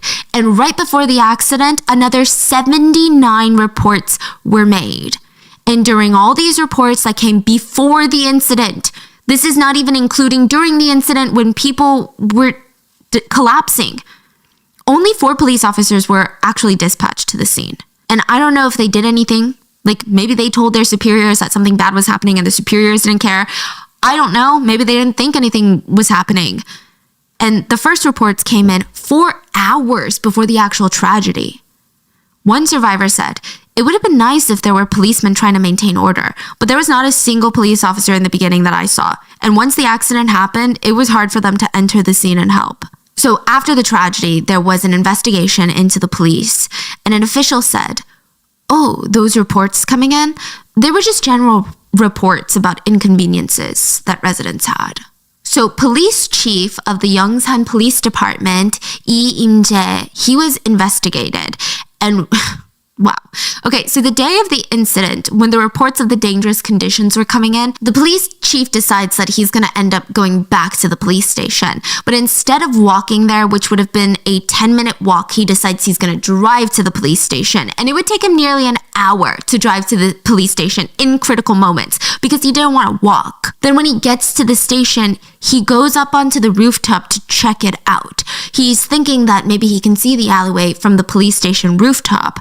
But imagine, people are in danger and you're like, let me walk up to the roof to see what's going on. Additionally, he tried to hide what his schedule was like the day of the incident, but reporters were able to piece it together. And also, side note, the president of South Korea called this man personally and he didn't pick up. So let me walk you through that day that he really didn't want you to know about. He claimed he arrived at the scene at 10:17 p.m. and he took charge immediately in saving lives. But instead, what really happened was he was overseeing a rally, a protest that was happening near the president's office in Yongsan. That ended around 8:30 p.m.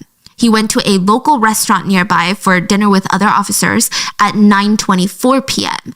He received the first really bad reports about the crowd situation, so other subordinates at the police station disregarded all the other prior phone calls. At 9:30, they were like, maybe we should tell the chief.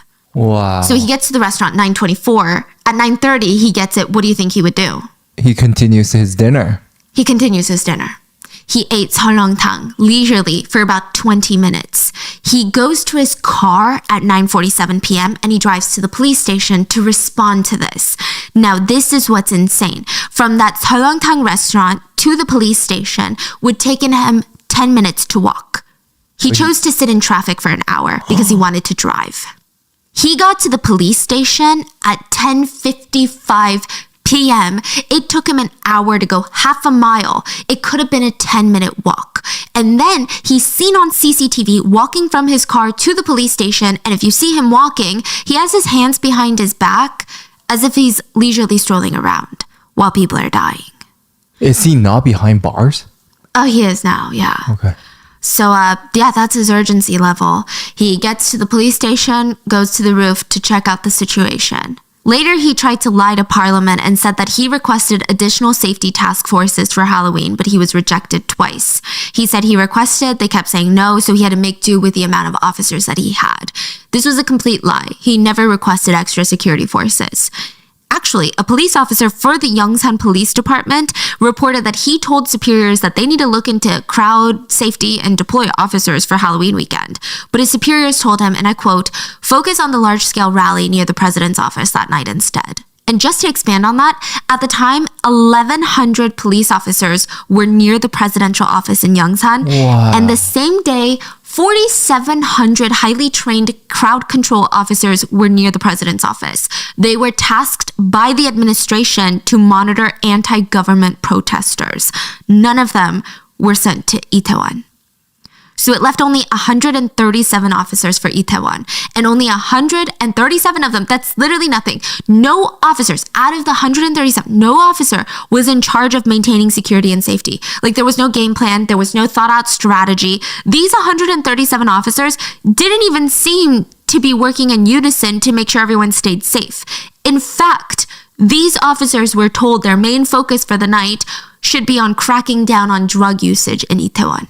Police Chief Lee Im-jae was arrested December 23rd of 2022, so not too long ago. He's still being investigated. 2 other officers were immediately arrested because allegedly they told their subordinates to destroy internal reports about the phone calls that were being made to warn the police about the crowds. And as of January 13th of this year, there have been 23 people that were indicted.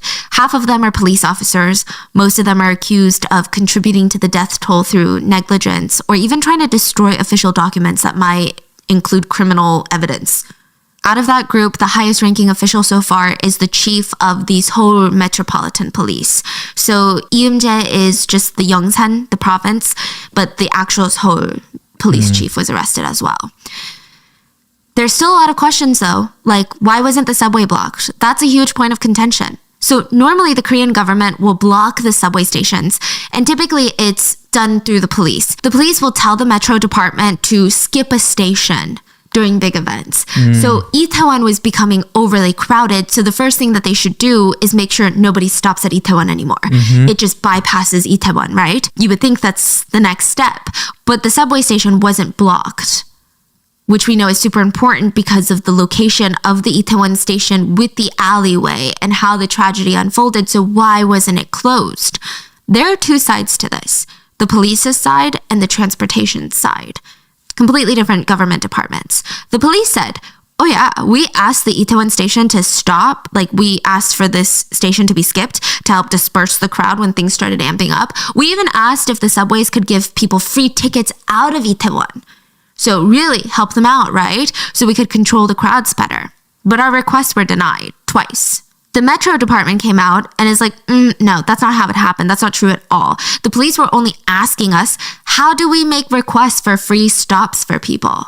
Like free exits for people? It was like a nonchalant question, so we answered it with our usual response of like, this is the official format on how to do it. They weren't even telling them like, this is an emergency.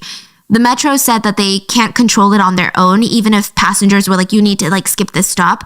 They can't do it because it takes a lot of civilian guidance and movement. So the police need to be at the station guiding people on what to do. Like the train can't just be like, anyway, we're deciding to skip, because then it's going to cause like a surge somewhere else. Like it's a whole thing. Side note, another arrest was made. The chief of the fire department was investigated. His name is Cha Sung-bom. The police stated, they stated that the chief of the fire department, Choi, did not respond properly to the scene, which is rich coming from them. But I guess there was maybe some valid criticism. So the first ambulance at the scene was actually sent from a different province. So they're like, explain yourself. That's what the police are saying. But nobody liked this take. Like not the netizens, like really nobody. So Fire Chief Choi was there at the site. He was the control tower. He was guiding police officers, the firefighters. He was managing the chaos to the best of his ability. And I'm sure there is a lot of critique out there about maybe it wasn't the best managed, but he did seem to try. The police claimed that the incident was further escalated because the fire chief's poor management of the disaster. It just really seems like they're trying to point fingers, if I'm being honest with you. Even the prosecutors, basically the DAs, were like, no, like let the fire chief go. Okay. And the firefighters came together to support him. They did not believe that this was the right decision. It felt like the government was using their chief as a scapegoat. Even most netizens and Korean citizens did not agree with this because I do think that there is always a level of distrust with police. But with the firefighters, they were truly acting as first responders. It wasn't even in their plans. Like they weren't necessarily the most responsible for making sure that the crowd surge didn't even happen in the first place. That falls on the police. So they came in afterwards to help. A lot of firefighters spoke up and said, we gave our everything at the scene. And it wasn't enough, but we gave it all. They said that they watched through the body cam footage to learn and to see what they could do better. And one firefighter said, one thing I noticed is that there wasn't a single moment where any of my colleagues, not a single moment where we were walking. And I think that's supposed to call upon the chief of the police for his nonchalant attitude while the tragedy was taking place. And that's where we are. Like, it's crazy that there's no end right now. Like, there's no, okay, guys, and maybe we can all sleep better at night because this is what's being done. Like, that's just where we are. It's so much more impactful to hear these personal stories because it just sounds like a crazy story, but to hear individually, every person, how this is impacting them is, I don't know, it just brings so much realness into this. And I know a lot of people were focusing on the people partying and screaming on the beach and stuff, but just hearing how all these regular civilians, the way that they were trying to save each other, like, yeah. I think the one thing that we should try to remember is the news cycle moves so fast. And I just hope that the parents, the families, like, they get the answers that they deserve. One quote from the parents really stands out to me, which is, "Please serve our kids justice on their way to heaven." And there's a sign that was put up outside. This is a sign that was put up around Seoul everywhere. And it says, "Please don't forget about us." About Itaewon. That is it for today's main episode. This wasn't even supposed to be like a video episode, but I just really wanted you guys to see and hear from the families of the victims. But please stay safe, and I will see you guys on Sunday for the mini-sode. Bye. To anyone that may be involved, do the right thing. This is an 84-year-old grandma. You still have the time to do the right thing before this becomes a much worse scenario for you. February 9th, 2026, a shelter-in-place alert goes out to all of the local residents. Not only should you shelter in place, aka get inside and don't go outside, but also you need to urgently turn off the air conditioning in the building for the time being. This is Tucson, Arizona. February 9th, 2026, it's a little hot, a high of 84 that day. It's actually unusually hot for this early on in February, but that is besides the point. The point is, stay inside. Turn off your AC unit. If you really must peek outside your window and you're really unlucky, you've got sweat dripping down your nose and you see this outside, a dark swirling cloud just floating around and it's moving fast, going left, going right. It doesn't really have a strong sense of direction. It looks unpredictable. If you decide to peek open the window to hear what's going on, it's like this humming noise, just like a strong, powerful, overwhelming buzz. It's a bee swarm.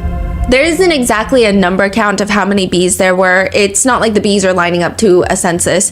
However, a typical swarm is documented to have tens of thousands of bees.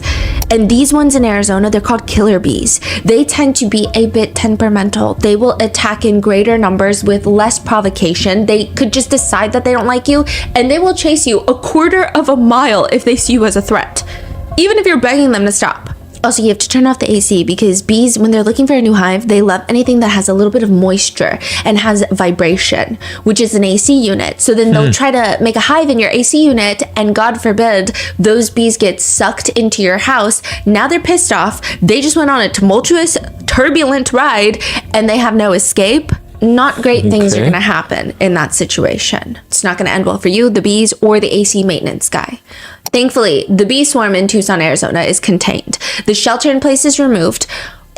That's not the only swarm Tucson is dealing with. On the other side of Tucson, there is a completely different swarm taking place.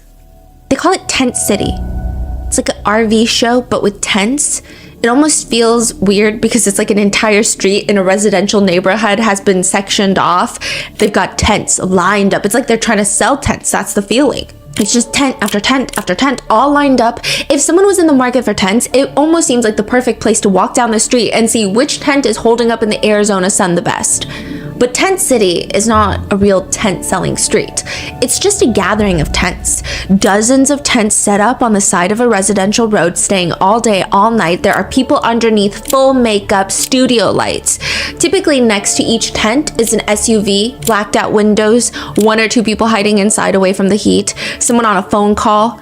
It seems like all the tents are here for a specific house on the street, and they're all facing it. They're parked as close as they can get to this house, setting up their tents, filming, recording the house. The house itself, from drone footage, looks more like a compound, but that could just be the type of homes in this area. It's Arizona, it's in the mountains, it looks isolated.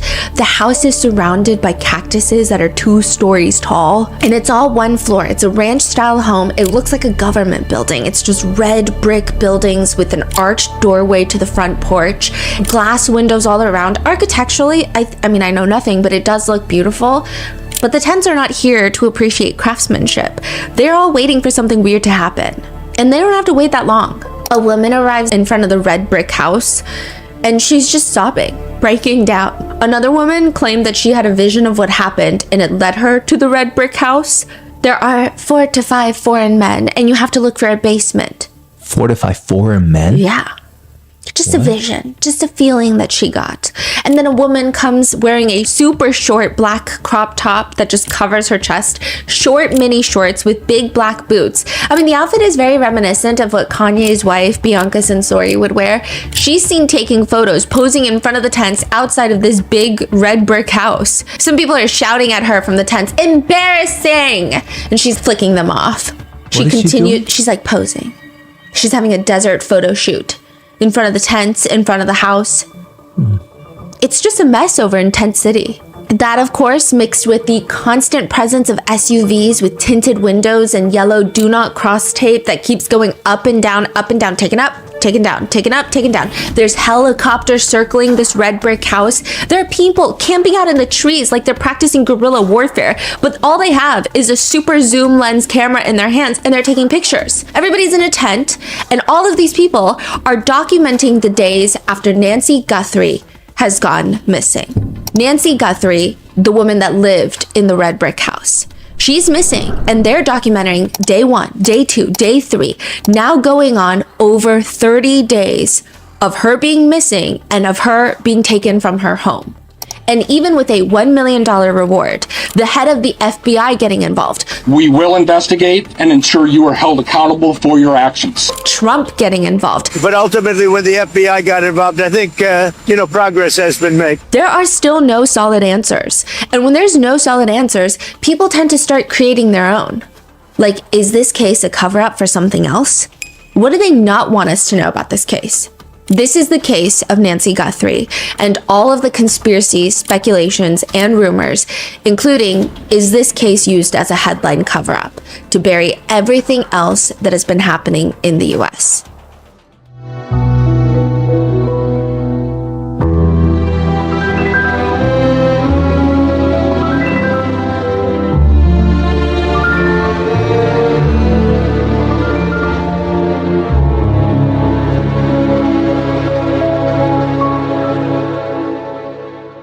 We would like to thank today's sponsors who have made it possible for Rotten Mango to follow in Savannah Guthrie's footsteps and donate to NECMEC, aka the National Center for Missing and Exploited Children, in an effort to raise visibility and action for various missing person cases that haven't received widespread attention. This episode's partnerships have also made it possible to support Rotten Mango's growing team, and we'd also like to thank you guys for your continued support. As always, full show notes are available at rottenmangopodcast.com. Today's case involves mentions of kidnapping, not of minors, but of elders, which is still a very vulnerable population. So if kidnapping, elder abuse is sensitive, please watch with discretion. And a few housekeeping disclaimers. Statements and quotes may be condensed for brevity, and everyone is innocent until proven guilty beyond a reasonable doubt in the court of law. We tried to touch base on everything in this case as neutrally as possible. There has been a lot of internet debate and discourse about who could be possible suspects, but I do want to mention that there have been no suspects named by any law enforcement. This is just people coming up with answers in a time when there are none. So with that being said, if you have seen anything, please call the FBI at 1-800-CALL-FBI or online at tips.fbi.gov. So with that, let's get started. I think tall people are scary.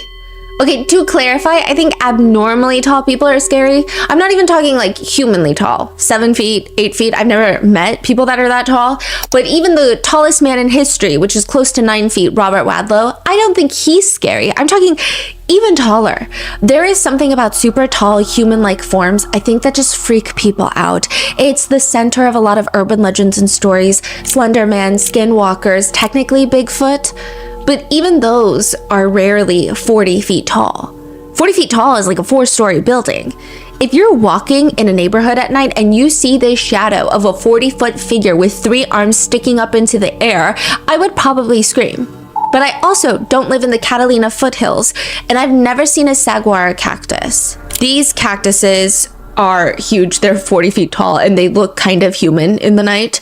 And Tucson, Arizona is a very unique place where they have anti-light pollution ordinances in place. So they don't let you have bright city lights, or even in the suburbs, you can't have those really bright lights that light up your driveway, light up the outside exterior of your home. Really? Yeah, so it's dark. To protect the wildlife, or? No, Tucson is known for just beautiful astronomy.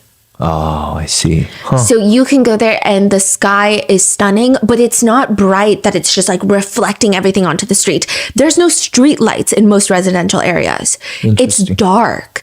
And so you've got that coupled with these 40-foot tall saguaro cactuses. It's an interesting environment. The Catalina foothills specifically tend to have nicer homes. It feels kind of suburban, but not suburban. I know with this case in particular, a lot of people thought that Nancy Guthrie was just living in like a regular residential neighborhood where the houses are kind of close together, which comes to the question of why did anybody not see anything? How does that make sense? These houses are sitting on a 1-acre lot. You don't see your neighbors from your own house window. If you're standing in your backyard, it's highly unlikely that you'll spot a neighbor. Even if you go to the front yard, most of the homes are so deep into the lot with a ton of cactuses and brush just like in the front, you don't even see anyone at the front door if you're driving by. It also doesn't help that there's no streetlights, and it's also very scary at times because everything in the area has thorns, cactuses that are taller than people. Everything is pokey. And it's in this neighborhood that a member of the very well-known Guthrie family is kidnapped from this red brick house. And all we have is the doorbell footage. We don't even have the doorbell. The doorbell is gone. Whoever did this appears to have, though it's unconfirmed, a lot of things are unconfirmed, ripped off the doorbell and taken it with them. So naturally, someone like yanked the Ring doorbell off the wall? Yeah, Google Nest, but yes. What? So naturally, the footage is in all black and white. The camera captures the arched brick entryway and this small porch area before you get to the front door. And there is a man fully clothed, ski mask with just the eyes and the mouth cut out, walking up to the door. Off the bat, there are a few startling things to note in this footage. He seems to have a really full backpack on. The backpack looks stuffed with something, and probably nothing good. And then there's a gun holster right in front of his crotch, which is an odd placement. Nobody puts a gun holster right in front and center. Nobody wears their gun like that. It's such an odd thing to do unless you really just want to look as terrifying as possible. Cool. I mean, I can't think of any other reason. I think walking up to a woman's home dressed as such with a gun placed on the groin area would add an additional terrifying element. Side note, it is also believed that the front holster, the gun holster, was made for a longer barrel gun, but the gun that they had in was a small semi-automatic gun. So it's not like safely secured right in front of their crotch. He has gloves on and a flashlight inside of his mouth, and he's using that to guide himself in the dark. We know based off the footage, the suspect is around 5'9", 5'10". They have an average build. They had an Ozark Trail hiker backpack that you can buy exclusively from Walmart. He walks up to the front door. He's very casual. He isn't constantly glancing around behind him to check if somebody is driving up or is on the road. He seems like he's at least familiar with the front door, whether that means he's seen pictures of it, gone there before, went there last year trick-or-treating. Like, we don't know. It's just public speculation, but it just seems like someone that has seen this door and knows exactly what to expect, except it doesn't seem like he expects a doorbell camera. He tries to cover the Google Nest front doorbell camera with his gloved hand, so he keeps like shoving his hand in front of it. Okay? And then later, he walks back out of the porch to go grab some foliage, some leaves, some branches, some flowers, and then he tries to shove it into the camera to cover it. And when that doesn't work, it's presumed that he just rips the camera from the door, disconnecting it entirely. And once that footage disconnects, the only thing that the public will know soon after is that around 2 a.m, February 1st, 2026, Nancy Guthrie, the woman living alone in that house, will be gone. And there will be droplets of blood on the ground of the front porch that are confirmed to belong to Nancy Guthrie. The Guthrie family are very well known all over the US, but especially so in Arizona. So the family consists of Nancy and Charles Guthrie. Charles Guthrie passed away a long time ago, so it's mainly just 84-year-old Nancy Guthrie. Nancy and her husband Charles went to the University of Kentucky, and that's how they met. And the two of them have 3 children. Annie, Cameron, and Savannah Guthrie. Annie is a writer and a jeweler. She teaches classes, creative writing courses at the University of Arizona Poetry Center. She also has a book on the craft of jewelry making. She's married to a man named Tommaso. He's very important later. They share a young child together. And I say important later because of the online discourse, not because of anything else. Okay, so you've got Annie and her husband Tommaso. Then you have the next child, Cameron. He is a former pilot of the Air National Guard. So he retired as an F-16 pilot. Wow. Then there's Savannah Guthrie. She is an attorney. She's also a massive TV anchor. So she previously worked at Court TV covering a lot of criminal cases, but now she's most known for being the co-host of the Today Show for NBC. Hi, Mom. Hi. You ready to cook? I'm ready. And just because everyone's partners are being, poking about and brought up, Savannah was previously married to a BBC journalist, Mark Orchard. Then she divorced and remarried to a man named Michael Feldman, who is a political consultant. They also have young children. Savannah was going to be co-hosting the Olympic ceremony for NBC as a co-host for the Winter Olympics, but she could not attend because February 1st, someone kidnaps her mother. But who would want to take 84-year-old Nancy Guthrie? I know it sounds morbid, but a lot of the conversation online was, if you had to bet money, and I know that sounds weird, but I think it just points to the confusion that people have. If you had to assume that someone was going to get kidnapped, maybe it's the one that's nationally known. Like, it just doesn't make sense. Why would you take an elderly woman from her home when she's sleeping? What do you want from her? She can barely walk 100 feet on her own. Now, I will say that she is 84, but all reports and the Guthrie family have been steadfast in the fact that she is so mentally sharp. She's all there. Like, cognitively, she's sharp as a tack, but she does have mobility issues. And she is on medications every day. And that's another thing. She can't walk on her own. She's heavily, needs these medications. She has a pacemaker. This is a high risk crime. What would be the purpose? What's a pacemaker? I think it's like it helps your heart pump. Oh. Yeah. There are a few things that almost all ransom notes have in common. And I think it can be tracked and studied by authorities because you don't see a lot of cases of kidnapping a human for ransom, but you do see a lot of cases these days of hackers sending ransom notes with threats of going public with security breaches, data, information, personal accounts. And each ransom note has a format that it follows because ransom notes are not in the business of standing out. It's not about the stylistic word choices or the plot. It all starts with communication. It's the claim.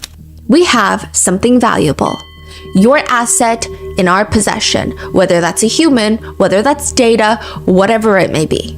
Then demand, deadline, and threat. What do they want in exchange for their claim of possession? Typically money. And more often than not, they're very specific. They don't want things to get lost in translation. They don't want it to go to some random dude because you got one number wrong in the bank account. The more a ransom maker has to contact the victims, the more chance that they're going to get caught. So they will tell you the exact value, payment method, how to deliver the payment, and then the deadline.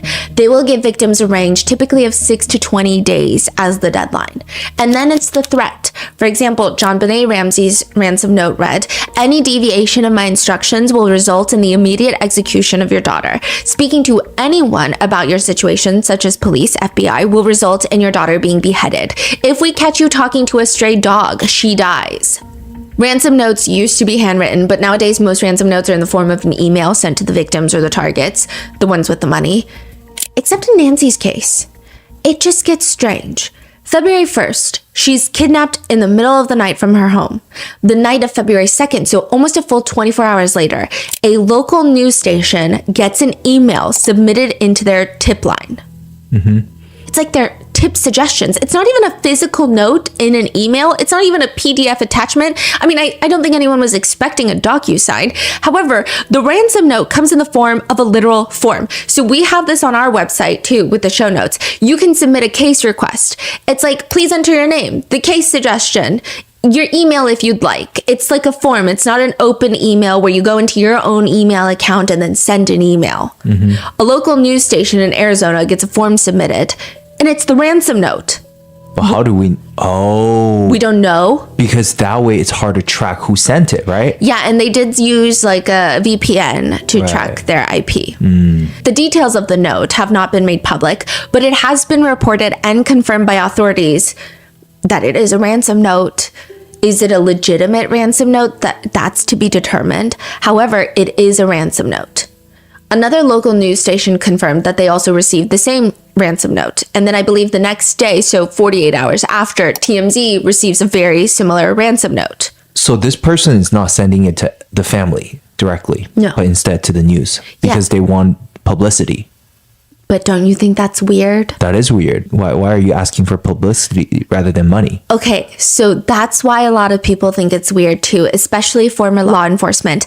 They're saying maybe if you're trying to hedge the chance of being caught, so you want to send it not directly to the victims, but you send it through these news networks. But a lot of experts are saying publicity is the last thing people want when they're making a ransom note. Yeah. Because, I mean, unless you're saying, hey, I'm going to air out my grievances because the system did me dirty, or you're trying to make a message out of something.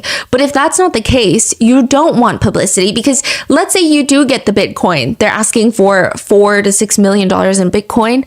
Let's say you do get the Bitcoin. Now you have to drop Nancy off somewhere. The last thing you want is eyes and ears everywhere. It just doesn't make any sense.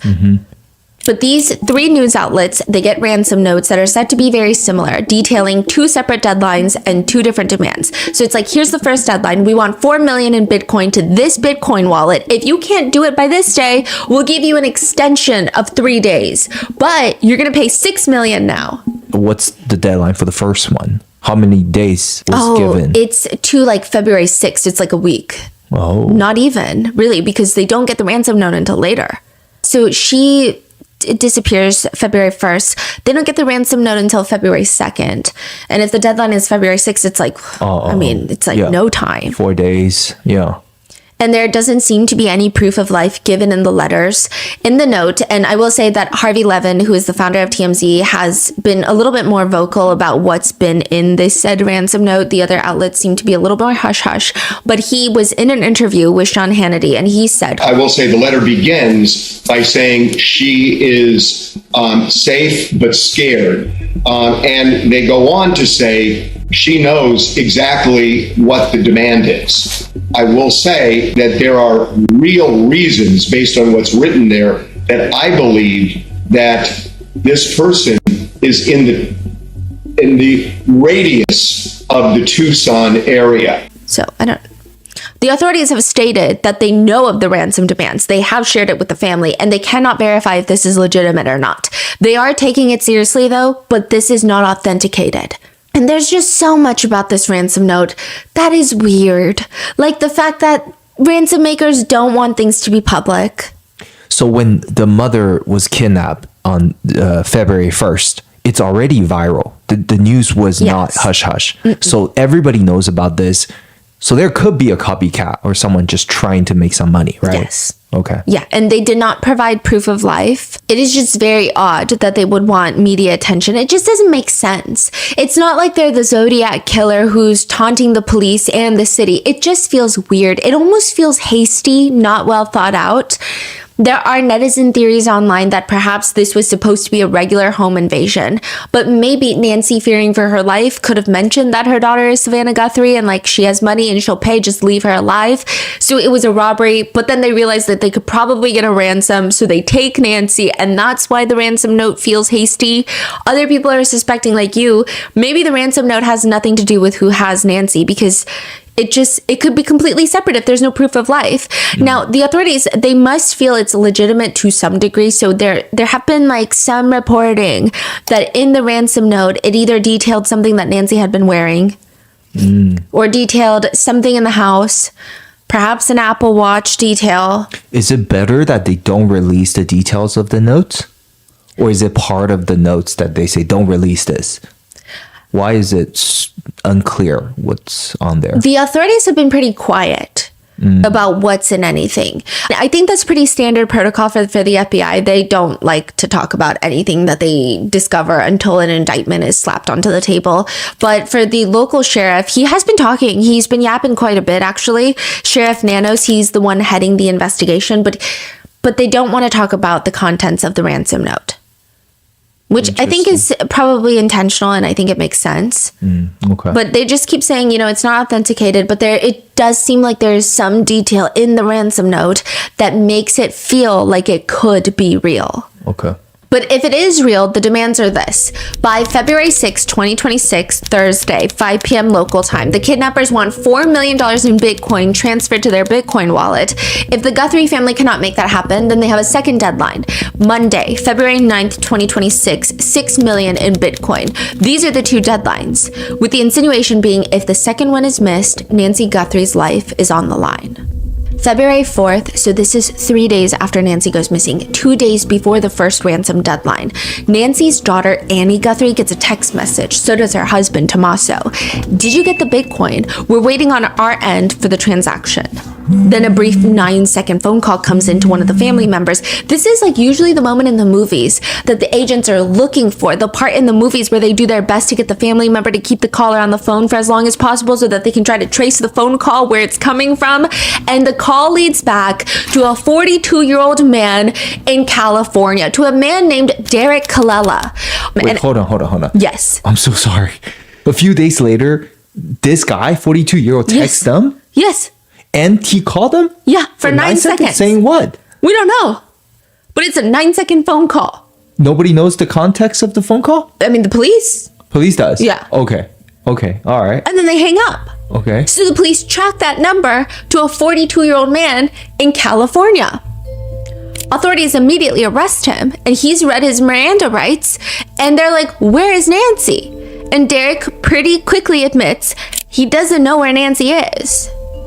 Did he send a message or did he? Yeah, he didn't send the ransom note. He sent that text message. He said that he was keeping up with the information online and he heard about the ransom note and he was watching TV and he just wanted to see if the family would respond. That's bonkers. So how did he even find their numbers? Like on one of those... Google? Yeah. That is... what? Yeah. And he... I do think that Derek is all around a horrible human being. Just a few months ago, October 2025, he was accused of stealing unemployment benefits from the LA County's DA's office where he worked as a clerk. He was charged with 1 felony count grand theft and 1 misdemeanor offense.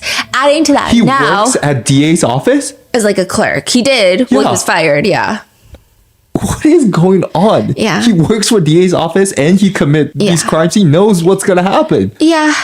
Okay, this is getting weirder. He has been, arrested and charged with transmitting a demand for ransom in interstate commerce and using telecommunication devices with intent to abuse, threaten, or harass. The FBI has come out to state, because the FBI doesn't state a lot of things, but they did come out to state. To those imposters who are trying to take advantage and profit from this situation, we will investigate and ensure you are held accountable for your actions. But this doesn't mean that all of the ransom notes are fake, right? I mean, just because you have one imposter, he's clearly not the one that sent the original ransom notes to the media outlets, right? So here's what we know. There are 3 detailed ransom notes sent to 3 media publications that all seem similar. Those ransom notes have 2 deadlines and demands, $4 to $6 million in Bitcoin. There's no proof of life. There's no pictures, videos, or anything of Nancy that would indicate that they do in fact have her and that she is in fact alive. FBI, however, is taking it very seriously and they have not authenticated it. Then Derek gets arrested because he saw the news about the ransom notes and the Guthrie family ransom. He finds Annie and her husband's numbers and starts texting them, hoping to get some Bitcoin in his wallet. He is not the author of the original ransom note. So the original ransom note still stands. The FBI has brought in crisis negotiators, personnel from Quantico, and as limited the ransom note seems to be, it seems to be one of the big things that the authorities seem to have in terms of finding Nancy and bringing her home. That and $6 million of Bitcoin, right? The Guthrie siblings, Savannah, Annie, and Cameron, have come out with a video, which we're going to go over in a second. We're going to go through all their videos, but they have been pleading for the safe return of their mother. They have explicitly stated that they are willing to pay, but they just need proof of life. They also mentioned with technology these days, even if they were to receive a photo or video, I mean, the insinuation being, even if they did get something, it would take a lot of work to verify that it's a real photo, which has not been altered, which has not been created. I'm sure the FBI would hopefully have a good grasp on that, but they haven't even received that from what the reporting seems. And it's all made more confusing because there is a 41-minute window where the intruder gets into the house and then presumably leaves. So let's go through the timeline real quick. 9:48 p.m., Nancy is dropped off at home after dinner at her daughter and son-in-law's house, which is Annie Guthrie and Tommaso. Savannah Guthrie lives in New York City. Okay. Annie lives 10 minutes away, so she gets dropped off after dinner at 9:48 p.m. At 1:47 a.m., the doorbell camera is disconnected. At 2:28 a.m., Nancy Guthrie's pacemaker disconnects from her phone, meaning that she is likely moved out of the Bluetooth range of her phone that her pacemaker inside her body is connected to, which leads the public to assume that whoever was outside the house made it inside. Also, we the public don't know. There are rumors that there were signs of a forced entry. There are rumors that there were no signs of a forced entry. We don't know. Right. So without the pacemaker connected, does that impact her? No, it doesn't impact the pacemaker, or at least it shouldn't by most reporting. I'm not too familiar with pacemakers, but it shouldn't. However, she does take daily medication that she needs, that is prescribed to her, and it doesn't seem like those were taken from the house. Like, is it life-threatening without it? Yeah. So that's why there were rumors that she was taken into Mexico. There are a lot of pharmacies near the border. So Nancy's house is about an hour and a half drive from Mexico, the border.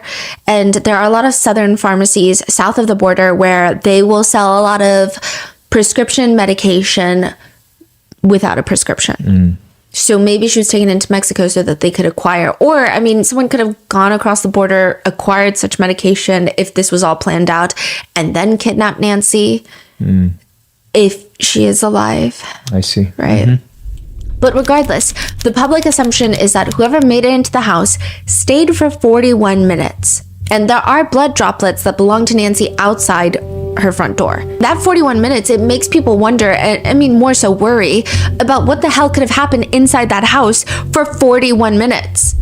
There are videos popping up all over the internet that have very shocking titles. Savannah Guthrie devastated. New shocking revelations about Michael Feldman. Michael Feldman being her husband. Another title from a video is Michael Feldman arrested. Savannah Guthrie left in shock. What Savannah Guthrie discovered about Michael Feldman left her shaken. All the videos coming out are around Nancy's disappearance, and when you click on the video, it's this oddly monotone, deep voice that will narrate you, and it shows you a slideshow of pictures of Savannah and her husband smiling. His name is Michael Feldman, a political strategist, a man who was once at the very center of her world, and now new revelations are surfacing that are putting a very different picture of who he really was, what their relationship truly cost her, and what sources close to Savannah are now saying she is absolutely devastated. This is not a tabloid story. This is not gossip. This is the story of a woman who gave up everything, her truth, her time, her heart, and what happened when the foundation she thought was solid turned out to have cracks. The video goes on and on and on like this for 25 minutes, saying things like, people say Savannah would carry the emotional weight of their entire household on her own. Mornings when she would wake up before dawn to prepare for broadcast, come home to manage the family and still find room to be the supportive partner, the present mother, the steady force in everyone else's storm. What no one was asking out loud was, who was being steady for Savannah? The answer, it turns out, was far more complicated than anyone wanted to admit. So like AI made it? Yeah, AI generated slop. These videos never say anything. They just have a crazy headline that insinuates Savannah's husband, Michael Feldman, is guilty of something and that she has been left devastated. Whoever is mass making and uploading these insensitive AI generated slop during Nancy's disappearance seems to want everyone to believe that Savannah's husband, Michael Feldman, is suspicious. But the internet might be doing something slightly worse. That is not the member in the family that the internet has started to pick apart. Out of all of the Guthries and the extended family members that are public facing, there has been one individual that has been regarded as a person of interest by the internet, not the police, not the authorities, but by people online. And that is Annie Guthrie's husband, Tommaso.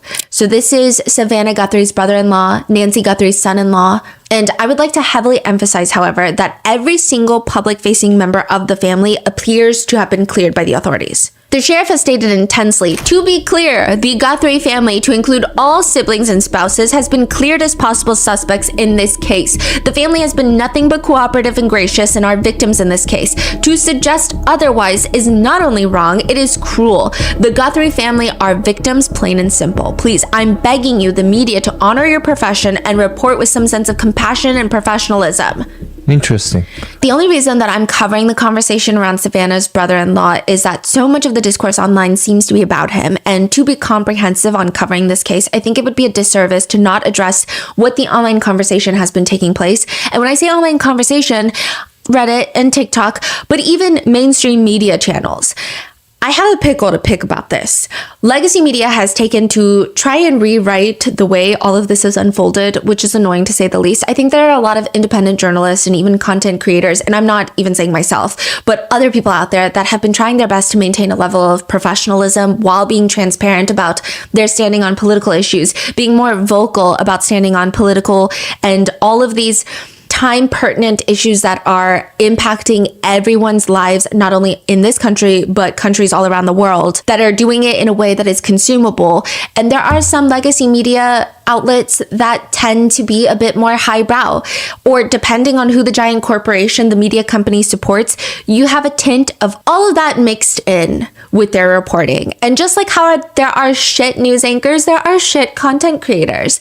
However, legacy media has stated that the internet is the one that put a spotlight on Annie's husband, Tommaso, internet sleuths. And I would like to say that is false. From what we can tell in our research, there are two very experienced hosts, news anchors, Ashley Banfield and Megyn Kelly. Regardless of what you think of them, I would say that they both lean more towards legacy media, traditional media. They both come from traditional media, even though they both have their own uber successful podcasts now. They are more synonymous with major news networks than a YouTuber would be. They are the ones that, from what I can see, were the first ones to put Tommaso's name out there as being someone who might be considered a person of interest. I believe Ashley Banfield stated that she is a high-level source that informed her that they are looking into Tommaso. Her words were actually a little bit stronger, saying that he is considered a suspect. Nancy Guthrie's son-in-law, that would be Annie's husband, Tommaso Cioni, age 50, from Tucson, Arizona, married to Annie P. Guthrie, Savannah's sister. And my law enforcement source tells me that Tommaso Cioni is the prime suspect in this case. Wait, she say that she had a source? Yeah, a high-level source. Now, Megyn Kelly has argued repeatedly that all the individuals closest to Nancy are going to be persons of interest because that is what happens in a case like this. That doesn't mean that this guy did it, and it doesn't mean he's their only possible suspect. But her person said may be the prime, and mine basically said feel free to stay on him. Both of them have their in-depth arguments on why they believe Tommaso should be looked at by law enforcement. Both of them have much more experience in the industry than probably our whole RM team combined, likely. This is not me giving a full dissection on what they said. I'm just telling you what happened. I don't have high-level sources in this case. And other than trying to trace back where Tommaso's name starts becoming a huge topic, I did not extensively follow their coverage on this case. Though I will note, I did follow Brian Enton. He is another News Nation reporter. He's doing ground coverage. His coverage has been extensive. It's been really thorough, really informative, while maintaining the sensitivities of this case. So I would go give him a listen. But there is that. And all I'm trying to say is, it's just annoying that legacy media is saying that these are TikTokers, these are internet sleuths, these are commentators on the internet that are now pointing the finger at a beloved family member who is also a victim, when that's not really how it started. They brought up his name, and then the police came out to say they have been clear. Stop talking. Yeah, so I will say that there probably was internet whispers on Reddit and other forums and threads where people were like, oh, well, maybe we should look into the family members and A, B, C, and D. But I think that anytime someone says something like that, it does tend to get shut down by people who are like, hey, I don't think we should comment things like this until let the investigators do their job. But then Ashley Banfield came out to state, and this is just an opinion of mine, that she has a high-level source that told her that he is being investigated as perhaps a person of interest. I think because she has such a good reputation, rightfully so probably, that people were like, oh, this must mean something. like a high level source, it must be true. Like this must be what's happening. And so people just went free for all on Tommaso is how I could trace it back. I could be wrong. And this giant conversation has erupted, whether it's because of Ashley Banfield or not, I cannot tell you, but it has now been a huge topic. The conversation is still developing even after the sheriff cleared the family members. Because netizens are wondering, how can people be cleared when it appears that the sheriff's office doesn't even know what happened the night that Nancy disappeared? I'm pretty sure family members can be cleared by airtight alibis. There have been reports that police are using polygraphs to clear people, which people have opinions about, but that has yet to be confirmed. But some netizens who are married to the idea that someone in the family had involvement, they think it's odd that the sheriff can clear a family. They also think it's odd that the FBI did not clear the family. Everyone's creating arguments online, and I'm just trying to give you a neutral overview of the conversation. A lot of netizens bring up past reporting and past pressers that the sheriff has done. So, for example, there is a comment that the sheriff made in a previous press conference where he says, it goes back to what we talked about. Nobody's eliminated, but we just really don't have enough to say, this is our suspect, this is our guy, we know, or our gal. We just don't know that. And it's really kind of reckless to report that someone is a suspect when they could very well be a victim. So a lot of people took that last part of either a suspect is a suspect or they're nobody, but why would a suspect also be a victim? Unless maybe you're a family member. So people have been ripping that apart, but he did plead with the media, quote, I bring to you, to the media, I plead with you to be careful of what it is we put out there, because we don't have anybody here listed as a suspect, and you could actually be doing some damage to the case, but you could do some damage to that individual too. Social media is kind of an ugly world sometimes. One person straight up asks the sheriff during the presser, are you actively investigating the son-in-law in this case? I know there are reports earlier this week and you refuted that, but you said you haven't eliminated everybody. Have you eliminated him, or are you actively looking at him? We're actively looking at everybody we come across in this case. Everybody. We would be irresponsible if we didn't talk to everybody, the Uber driver, the gardener, the pool person, whoever, everybody. It's so cliche, but everybody's still a suspect in our eyes. That's just how we look at things and think as cops. Does that mean we have a prime suspect? No, and the family has been very cooperative. They've done everything we've asked of them, and we want that relationship to continue. And sometimes people can be mean out there, and that can really harm us and harm our efforts. Netizens argue that it's very strange, especially since the sheriff has made weird comments before all of this, such as he's asked, Sheriff, you said that you've identified no suspects. Have you ruled out anyone she was with on Saturday night? So remember, Nancy went to go to her daughter and son-in-law's house for dinner. The sheriff responds, we've talked to so many. I'm sure that my investigators have feelings about this one's clear or this one isn't. But no, I wouldn't say anybody's ruled out yet, because what if I rule you out and then later I learn something else? No. I don't think that these statements should be used to throw guilt upon a family member. I would just say that this sheriff is not the most clean cut with his words. He's not very meticulous in the way that he answers reporters' questions. He does seem kind of all over the place. I see. There was like one day where he did a huge media tour where he was on like 5 different news stations, and he's like saying slightly different things on each one. And it's not like he doesn't know the case. It just seems like he's choosing different words that could be interpreted differently, and it just made everybody more confused. So instead of doing one press conference, he just made it confusing. But with that statement, he could be talking about other people that Nancy was with Saturday that we just don't know about. Nancy's last hours being seen alive. January 31st, Saturday, 5:32 p.m., Nancy gets an Uber to her daughter Annie's house for dinner. She takes an Uber there. She can't drive. And once she gets there, she hangs out, plays games, and hangs out, eats dinner. And then around 9:48 p.m., Tom, Nancy's son-in-law, Tommaso, drops her off at home. And I think she has some sort of smart garage, because there's indications that the garage door closes at 9:50 p.m. So I'm sure if there's a log, it's like a smart door. Then 4 hours later, the doorbell disconnects. And then at 2:12, software detects someone on camera. And then 2:28 a.m., her pacemaker disconnects from her phone. So again, 41 minutes. Now, the rest of the night continue. The next morning is Sunday morning. Nancy goes to her friend's house, and I assume that she Ubers there, and they all watch Savannah Guthrie's church in New York City. I guess it's like a mega church. They do live streams. So she watches that live streams with like her buddies. Like you're saying every Sunday? Yes. Every So she Sunday. doesn't go to a church physically, but she goes to like her girlfriend's house and they all watch the live stream of a church service. She doesn't show up for that live stream and they start calling Annie because they're like, your mom didn't show up. Where is she? Annie goes to Nancy's house and 7 minutes later they call 911.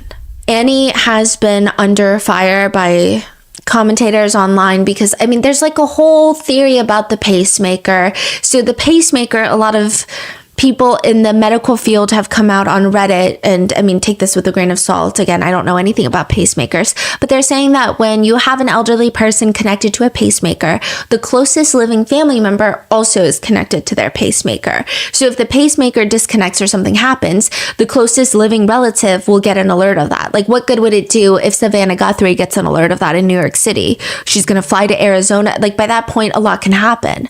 So would it not make sense that it would be Annie that gets an alert on her phone? And maybe she didn't see it at 2 a.m, but how come she didn't react before the church lady said something? That's been like a social media conversation. We don't even know if Annie is connected to her pacemaker. Like that, she could not be connected to her pacemaker for whatever reason. So it's just like every little thing, because we're going on over a month now. I think people have so little information. This case has been shoved in all the headlines. I guess to most graciously describe it is it's a case that is nonstop on the news for a month. And so people will read the news, get invested, get emotionally invested, and then there's so little information, I think people start just making up their ideas of what happened.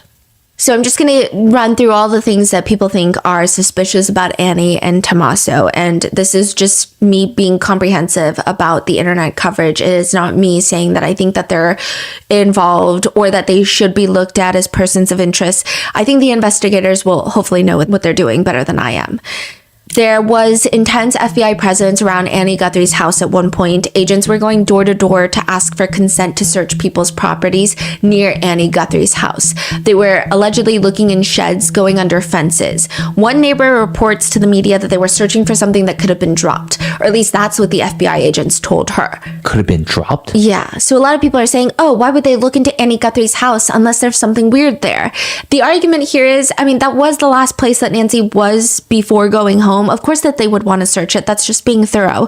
Another thing is you don't know who is in any of these homes. So the fact that they're searching Annie Guthrie's house does not mean that the authorities are suspicious of Annie Guthrie or Tommaso or anybody else.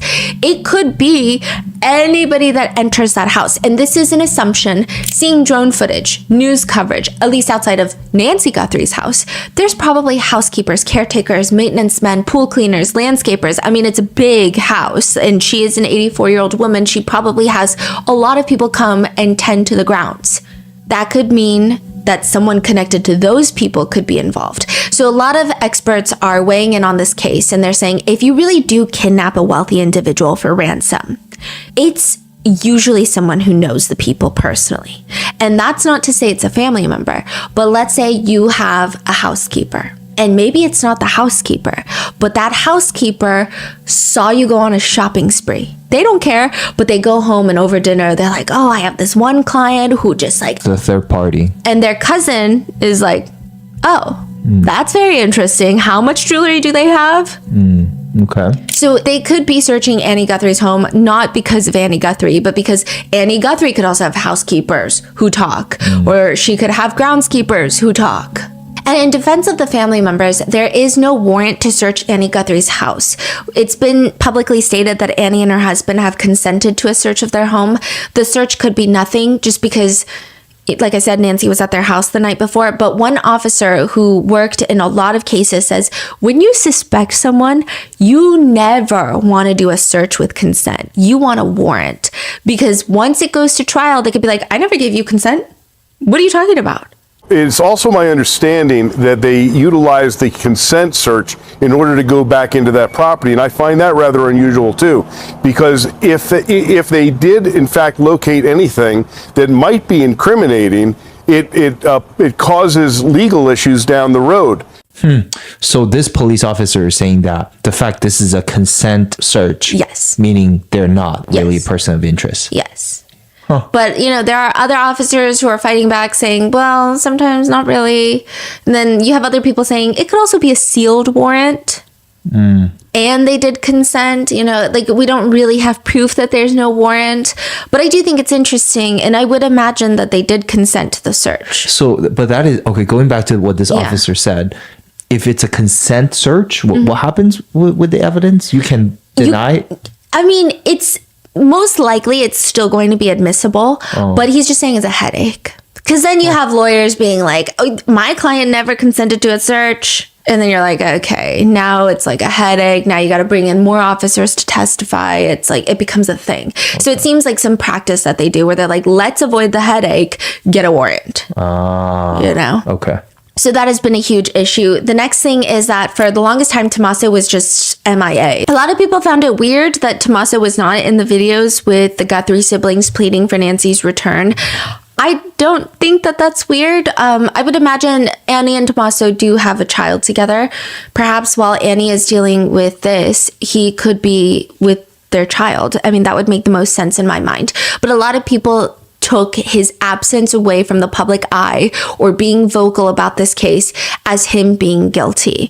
Then the next time that he was seen was a recent memorial walk where Savannah Guthrie, Annie Guthrie, and Tommaso went to Nancy's house. So people had laid out all these yellow flowers all around the perimeter of the house, neighbors, media. I mean, just some people had trekked, made a journey to come to Nancy's house to lay out yellow flowers, whether they have a personal story of their own, I'm not sure, but they went to go pay their respects to, I guess, maybe the people that have shown support. And people have been overanalyzing Tommaso's walk, his gait. So the Ring doorbell footage, the Google Nest footage, there's a part where the person leans down to pick up the foliage to try and cover the doorbell. People are like, look at Tommaso when he leans down to like put the flowers down. There's like so much that is going on, and people are using this. They're like taking screenshots, comparing the screenshots. And when you do things like this, it feels like it has evidentiary value, but it probably doesn't. I mean, I think at any point you could probably screenshot my walk into looking like something else. It just, yeah, it's a lot that's happening. And I'm not saying I know Tommaso and that he's for sure innocent. I'm just saying it's a little dangerous to do that with someone who is a relative of the family member with as little information that we have. Second, there is another thing that has been overanalyzed is the fact that the sheriff originally came out to say, okay, so after going to dinner, Nancy was dropped off by Tommaso. Then he later changes it to say by a family member.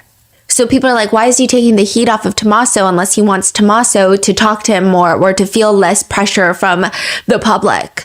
And I just think maybe he's just saying that because people have been bullying Tommaso. Then federal agents with shirts that read ICAC on their shirts are seen going into Annie and Tomas's house. ICAC? Yes. What is that is Internet Crimes Against Children, which sounds shocking. However, a few things to note. The division ICAC, they're actually a unit within the feds that deal heavily with kidnappings, and they're really adept at retrieving data from devices. It doesn't have to be that they particularly think that someone is committing crimes against children in this house. It's literally, they're just helping with a kidnapping. Furthermore, when they walk into Annie and Tommaso's house, they're seen walking in with a tripod and a ring light. So then the natural insinuation is that they're helping the family film the Instagram videos where they are begging whoever took Nancy to bring her back.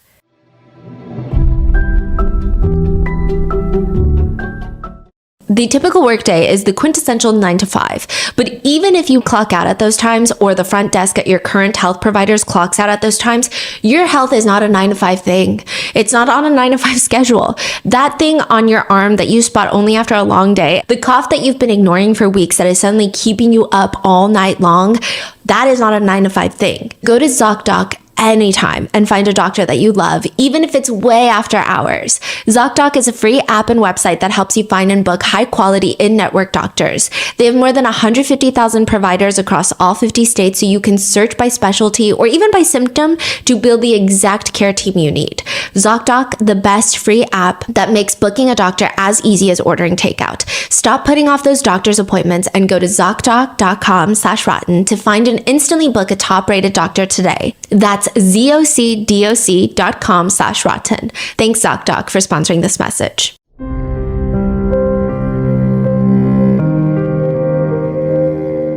The very first family video shows Savannah, Annie, and Cameron sitting together on a couch. Savannah and Annie start speaking. They have papers in front of them.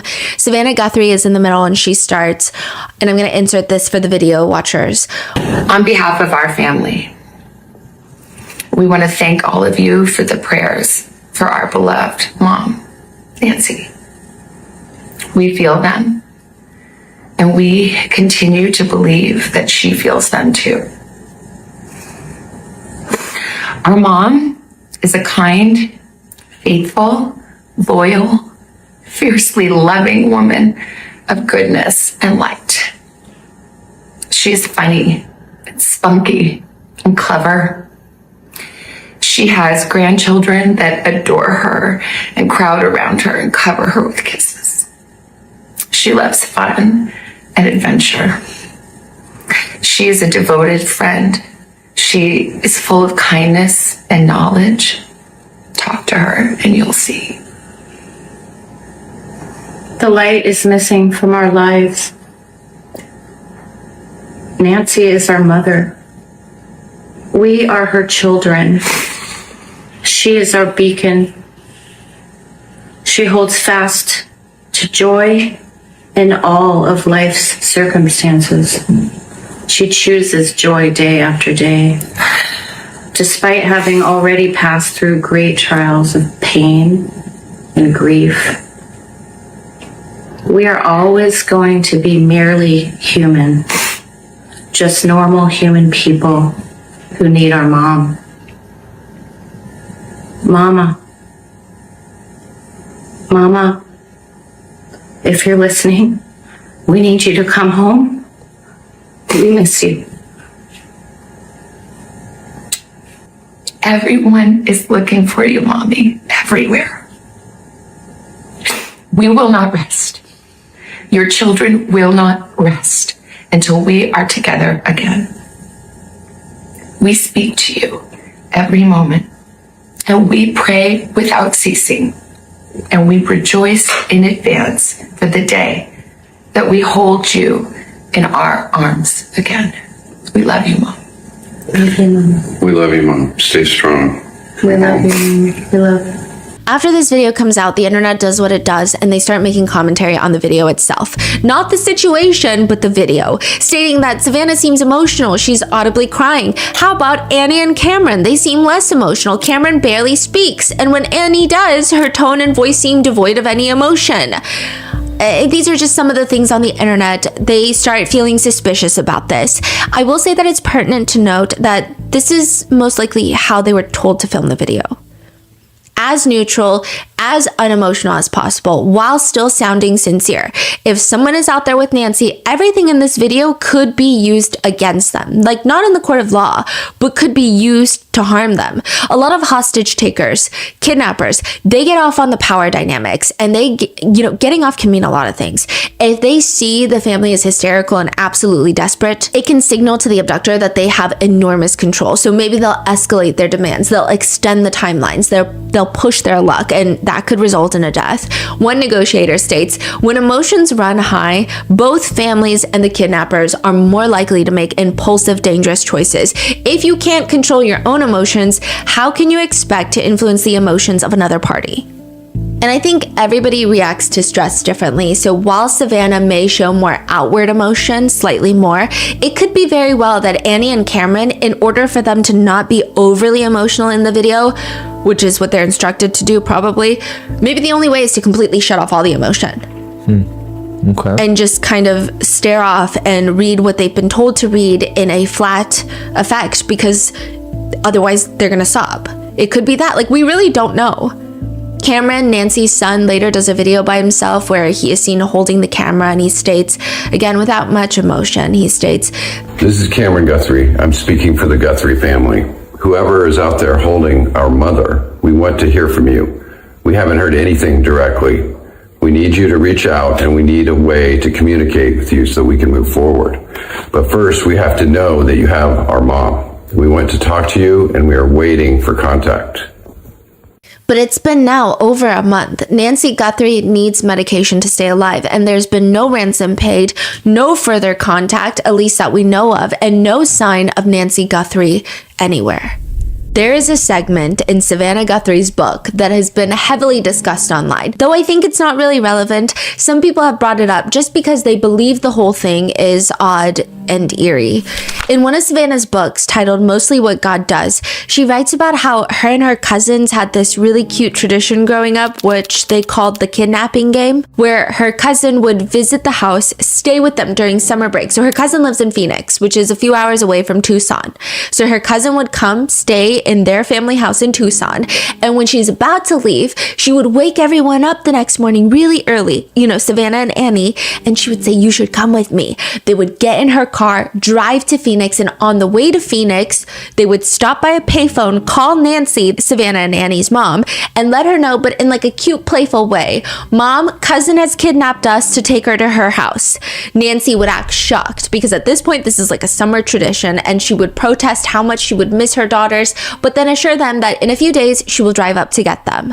It's like a summer tradition. Some people think it's eerie. I think it just makes the whole situation more devastating. I'm sure there's moments where everyone in the family wishes that this was just a joke, that this was also just a game, and that Nancy will be home as if it's just a prank. But it is not. And Nancy Guthrie is now going on over a month of being missing. There are so many questions, such as, does the sheriff's office even know what the hell that they're doing? The sheriff's office of Pima County is the one leading the investigation into Nancy Guthrie's disappearance. They have their own A&E TV show called Desert Law, where the sheriff himself does not appear on camera, but allegedly he's extensively involved in the production of it. In the show, they look like this well-organized crime unit that moves in synchrony to stop the bad guys. Apparently it was about to happen, and we've prevented that. Tucson is about an hour from the border, so there is a lot of smuggling of all sorts. Avocado smuggling is big in that area. It's not just smuggling in avocados, but drug cartels will conceal the narcotics mixed in with the avocados to get it across the border. But they don't really handle a lot of ransom for Bitcoin cases in Tucson. Do we know that the sheriff is well equipped to handle this case? From the very beginning, there were reports coming out that the sheriff and the FBI were not playing well together whilst investigating this case, which is the last thing you want. And it all stems, they've got beef. They have beef going back to 2016. This is not like one of those cop shows where it's like, oh, this is my jurisdiction. No, it's not. They have long-stemming issues between the two. The sheriff has come out and since denied that he feels any sort of beef or vitriol towards the feds, but it is interesting. For someone to say that we're not working with the FBI or that the sheriff is stopping evidence from going up, that's just crazy. That's ludicrous. Why would I not use the FBI and their free services? The relationship between the sheriff's department and the FBI is valued. We do great work together. The feds were investigating Pima Sheriff's Department in 2016, believing that they were taking RICO forfeiture funds. Yeah, the thing that Sean Combs was charged with, RICO. So they're like, okay, if you've been racketeering, I'm going to take your assets. They take the assets, and then those assets can be used for department things like crime prevention, specific law enforcement activities. This is by the law, like by the word, right? But the FBI started investigating because they're like, wait, we heard from a little tipster, a whistleblower, that you guys are using RICO money to bankroll the remodel of a cafe inside the sheriff's headquarters. What can they use it for legally? crime prevention, but this does not fall under crime prevention. Okay. Like, how does having a better matcha latte for the sheriff prevent more crime, right? That was denied by the sheriff's office. They said, we didn't do that. And then a whistleblower comes out to state funds were used to host these special award ceremonies for the cops, helping pay for food, goodie bags for the officers, a Santa sleigh, rented tuxedos. Allegedly, the total cost of the award ceremonies was around $250,000 over the years. That was likely taken from RICO money, is the allegation. The investigation was a big deal, like a really big deal. One of the officers being investigated for transferring funds into his personal account was found dead from self-exit on Father's Day. He was widely considered to be the mastermind of this whole RICO money laundering scheme. Okay, well, I don't know if I would call it a money laundering scheme. This investigation. However, even the death, there were concerns that the death should be investigated independently by a third party because, sure, he might have reason to want to self-exit, but also someone would want him dead because maybe he could go down for everything. That's something to consider, but the sheriff was allegedly adamant that it be handled by his team internally. Sheriff Nanos, that same sheriff, is the one working this case, and some people who know Sheriff Nanos says that he holds a grudge and that he doesn't like the feds after that 2016 investigation. But those are allegations, those are speculations, those are opinions. There are more reports, though, coming out that the sheriff does not want the FBI to take over, which, I mean, it seems like they probably should. And that there's just a lot of annoying things happening in this investigation. First of all, here's the weird thing. There are a few key pieces of forensic evidence that are deemed to be highly important in this case. There's probably more that the public doesn't know about, but the ones that the public do know about is one, obviously the blood tested on the front porch turned out to be Nancy Guthrie's. Second, they do find a pair of gloves 11 days later, near the house, off the main highway. They think it could be the gloves used by the perpetrator or perpetrators. It's like those black nitrile gloves. So, I mean, they found a lot of them. So they sent all of them out for testing, and a ton of them turned out to be some of the search workers would just I guess they would put their search gloves into a baggie, and maybe that bag blew away in the wind, and they just had scattered gloves everywhere. But that was a key piece of evidence. Then the third key piece of evidence is they did find DNA inside the house, Nancy Guthrie's house, that did not belong to Nancy Guthrie or any of her family members, relatives, or anyone that, I guess, works in that house frequently. But where this information is sent, where this data is sent to be tested for the forensics is really important. Interestingly, the FBI is like, we can take it to Quantico. Why would you not want it tested in Quantico? I don't know anything, but I probably would want it tested in Quantico, okay? But the sheriff is like, no, I'm gonna send it to our private lab in Florida. So he sends it to the private lab in Florida. Now, a lot of people had a lot to say about this, but he does, kind of defend his decision. And in a slightly convoluted way, he says, why did we give ours to our lab?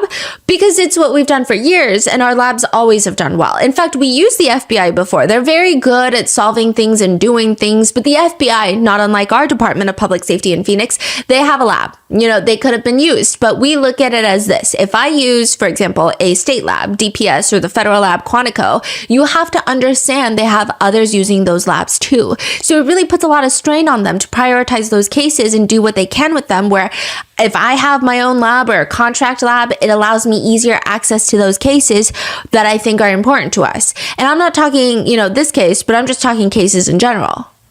And he's like, so now we find a glove. FBI says, oh, we can send it to Quantico. And I said, well, you know what? Let's just keep it all in one place. So he's like, I've already been sending it to this lab, so let's keep sending it to this lab. Which I will say a lot of people are like, okay, there is a little bit of validity in that statement, as when you have multiple different labs involved and if there is a criminal trial eventually, it's a lot of people testifying. Okay, yeah. Okay, so then he's like, let's just keep it all in one place. Let's just send it to our lab. And it's not like, no, the FBI's got a bad lab, or no, the sheriff's department uses DNL lab, bad lab. No, it's about keeping our evidence together in one spot. This is the sheriff speaking. And when that report comes out, it goes to both agencies. It just made sense, Out there they said, oh, the sheriff blocked evidence. This conversation I had with the FBI lasted probably a minute and a half, and they said, makes sense, and it was done. There was no blocking evidence. That's just crazy. If you have two labs you're looking at and one's bad or one's better, that's fine.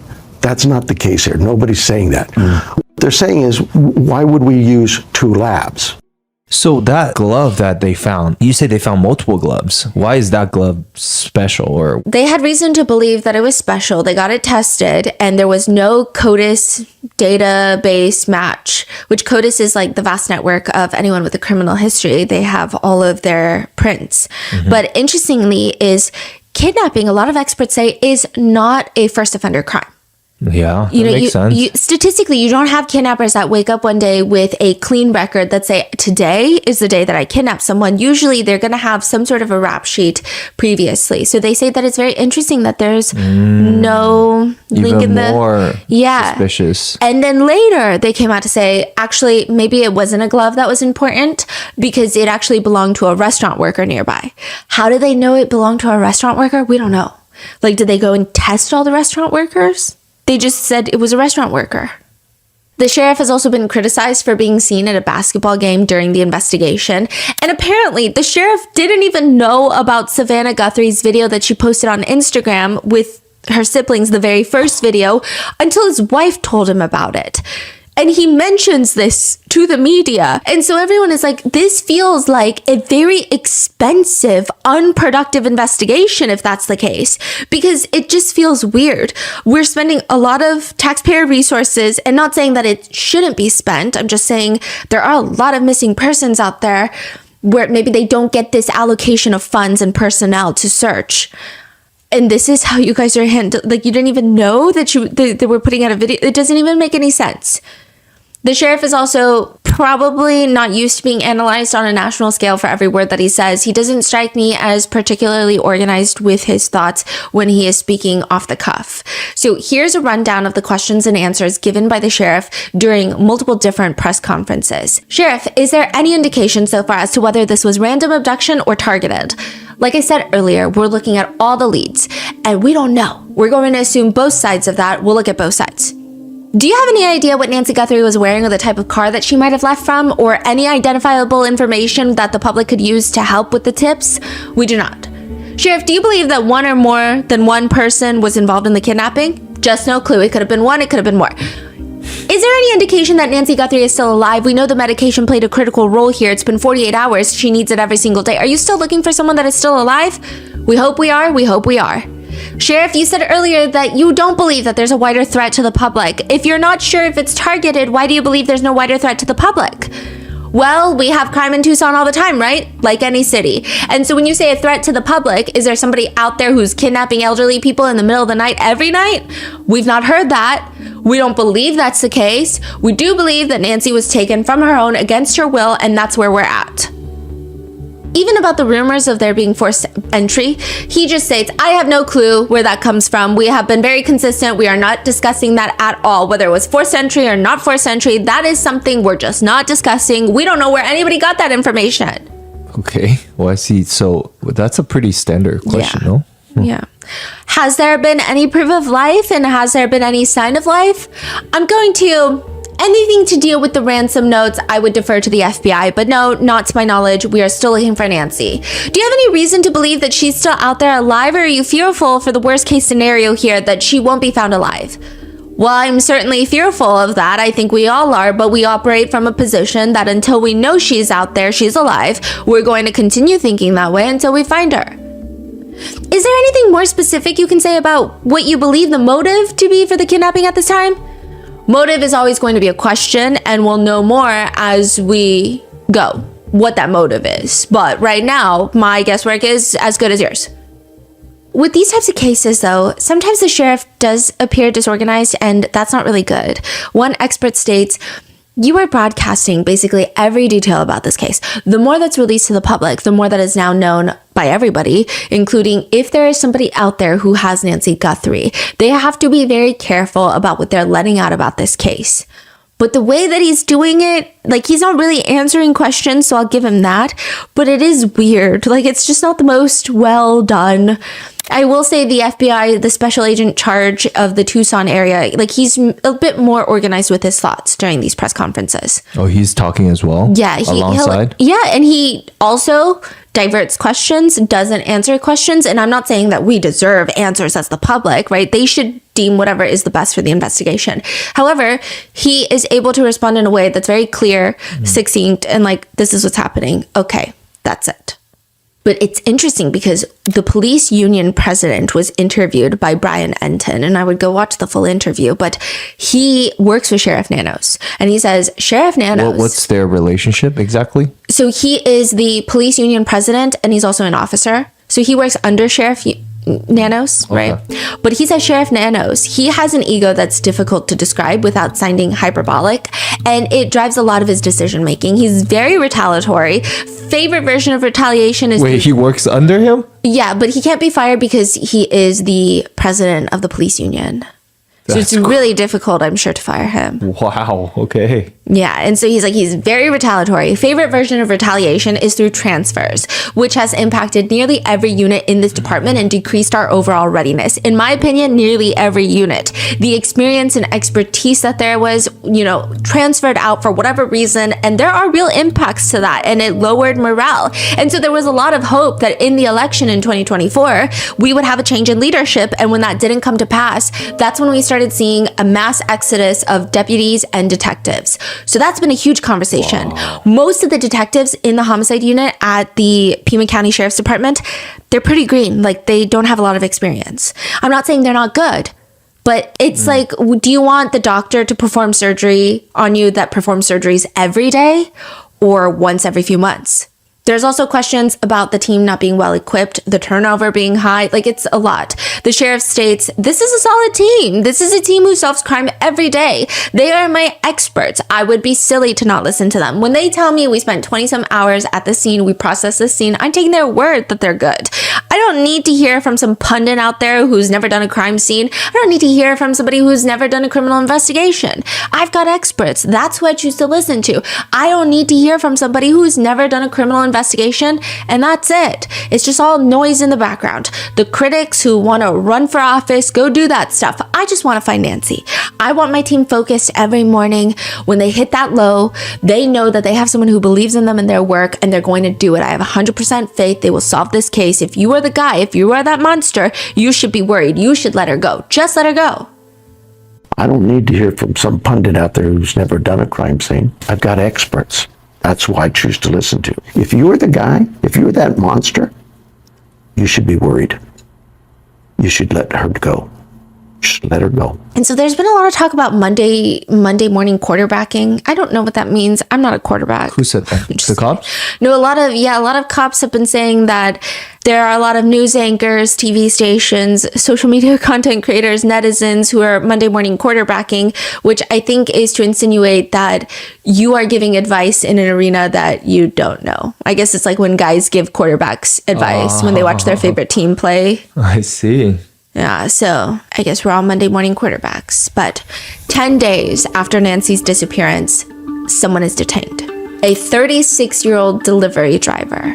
His house is an hour from Nancy's house in Rio Rico, Arizona, which is really, really close to the border into Mexico. And while we do know his name and it has been publicly stated and used, I'm still going to call him Rio for Rio Rico, the city that he's from, just because this case is getting a lot of attention and he's saying that this has ruined his life. I felt like I was being kidnapped, bro. They didn't tell me anything at the beginning. They told me all that I was detained, but they never read me my rights until the FBI got there. We're all scared. I can't stop thinking like what's gonna happen to me. They even detained my wife and my kids. Yeah, because they said that my eyes and my eyelashes look the same. I'm innocent. And you don't even know who the lady is? Do you know who Savannah Guthrie is? No. Nothing. I don't follow the news. Right. I don't watch. You don't watch the Today Show? No. I work in Tucson. What do you do? GLS, deliver packages. Okay, do you think you might have delivered a package to Nancy Guthrie's house? I don't know. Might have been a possibility. I don't know. Rio is detained. His house is swatted. He's a delivery driver for DoorDash that lives an hour away from Nancy. He has no personal connection to Nancy. What the hell does he have to do with this case? Why would he want to harm Nancy? That's the tricky part of this case. That's a question that even with Rio or any of these people, no one knows. It does appear to some degree that the motive in this case could be harm. I mean, that's one of the more reasonable motives if we are to believe that that ransom note is not real, because that deadline has since long passed. There was no proof of life. There was no effort, at least publicly known, to reach back out to the family, to further communication line to get that Bitcoin amount. If that ransom note is not real, then was the intent harm? It's been reported that Nancy left behind her phone, keys, ID, wallet. I don't know if this is true. This is just what's been reported. It has not been authenticated by the law enforcement authorities. But these are the things that you would need to slowly drain someone's finances. You would need to put in their passwords, you would need their phone, you would need their ID, you would need their bank cards so that you could slowly transfer funds. So if money was not the motive, what's the motive? If the ransom note is not real, if money's not the motive, what is the motive? Then people thought, maybe this is a robbery gone wrong. So this person came to the door and they thought, okay, this is an elderly woman who lives alone and she's probably sleeping at night, and it has been reported that she wears hearing aids. So when she takes off her hearing aids, her hearing is going to be much less than maybe like a younger person in their 30s who has dogs and lives with a whole family of people. Like, it could be different. So maybe this is the perfect house. And a lot of elderly people have a lot more valuables in terms of like heirloom jewelry. I think younger people, a lot of experts were saying when you target a house with a lot of young families, you have a lot of electronics that are harder to sell. When you target older people, you're talking about gold. You're talking about jewelry, necklaces, diamonds. Like, you get a lot more of that. That's easier to sell in the market. So maybe she's targeted because she's an elderly woman who lives alone in this isolated part of town. So then you go and you try to do a home invasion at night, but maybe she wakes up. But the question is, why not just run out then? Because trying to rob someone, an elderly woman, of her jewelry is very different from kidnapping someone. Yeah. Like, those don't even correlate. Like, it's very hard to escalate that way unless you retaliate and perhaps you harm Nancy and she passes away at the scene and now you're removing her body because of DNA or something of that sort. And I know that these sound really grim, but I think the only reason that people are even talking about some of these theories now is that Savannah's newest videos that she's uploaded, it seems like the family have somewhat come to terms with that Nancy might not be out there alive. And I do think, people just don't understand. And I think that brings a lot of fear, especially with a case like this, because, a lot of other times a lot of other crimes, you can see why things unfolded. Not that it's justified, but I think everyone's scared for their moms. We also know that she may be lost. She may already be gone. She may have already gone home to the Lord that she loves. And if this is what is to be, then we will accept it. So then the next theory is, okay, well, maybe it's Nancy was harmed and so her body needed to be removed from the scene. Or other people are saying, well, maybe she pulled down the mask or pulled off the mask of whoever was robbing her and recognized this person. Maybe she's like, this is my housekeeper's son that I met once, And I'm just saying housekeeper because it seems like the term that everyone is using. It could be a caretaker, though it's not verified that she had a live-in caretaker or a regular caretaker. It could be the pool guy. I'm just saying, it could just be someone, right, that has access to her home. But another thing is, if this is a robbery gone wrong, and these people have probably been scoping out her schedule and her routine in her house, why not just target the house when she was gone for so many hours at her daughter's house, just previously that night?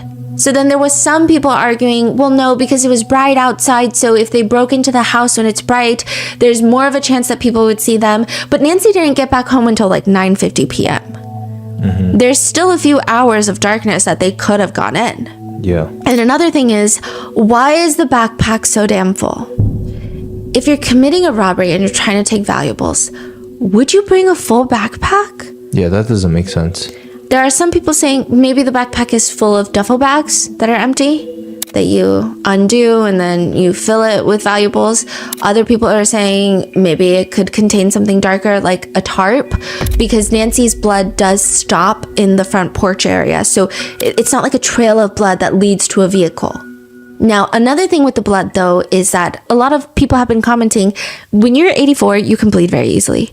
If you grab someone's wrist at 84 and yank it, their skin is really thin. So that could be the blood. It doesn't necessarily mean that some big traumatic event had happened. It's just, there's questions and no answers. I know you look confused and I don't have answers. No one has answers. It's just question after question. And then it's like, oh, well, maybe this theory is ruled out, but then it just leads to 10 more questions. So now the question is, did Rio Rico Man know someone who knew the Guthries and knew that Nancy lived alone and likely had valuables? Could he be the one in the doorbell footage? Which, side note about this doorbell footage, they did not have this footage for a very long time in the investigation. It's not like Nancy goes missing and this is the first thing that's released. When police get to the scene, Nancy's doorbell camera was ripped off. I believe to this day it has yet to be recovered.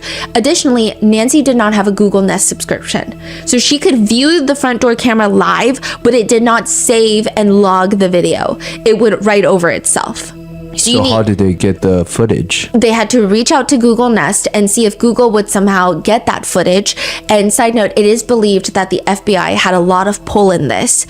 And the sheriff has talked about how they were pleading with Google. And I mean, the last case that we talked about, the Krug family case, these tech companies do not like to give out information of their customers unless they're really like their hand is on the stove. And it's very interesting because a lot of people have a lot of feelings about this. The fact that the FBI could get Google to do this, I think there is a lot of resentment of why don't you do this in most cases then?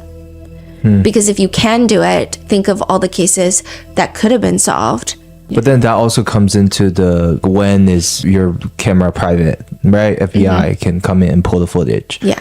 But I think the sentiment is more so, I think as the investigation goes on further and the news coverage stays strong, which I think it's good that it is staying strong because I think it'll probably help bring Nancy home sooner. I think there is some resentment that a lot of people feel that their missing loved ones did not get any attention, did not get these types of resources. So I think that's where the anger is coming from. Yeah. So they were able to get this footage 10 days later, and the FBI tweeted the footage. Kash Patel just tweeted the footage. Really? Yeah, and so that's why we have the footage. That is so crazy. Yeah. Wow. And also there was a lot of questions of like, oh, I didn't know if you were not recording on Google Nest that Google somehow still has that. Yeah. So there was a lot of like conversation about this footage. So these footages are always stored somewhere. Yeah. But I mean, the sheriff said that Google was working really hard. I don't know what they're doing. They made it seem like they had to like unpeel the code. I don't know. He was making it sound like that. And then now there's speculations that someone was using a Wi-Fi jammer. So there were reports of internet outages in that area. And the suspect, like the person in the doorbell camera, looks like they're holding some sort of jammer at one point.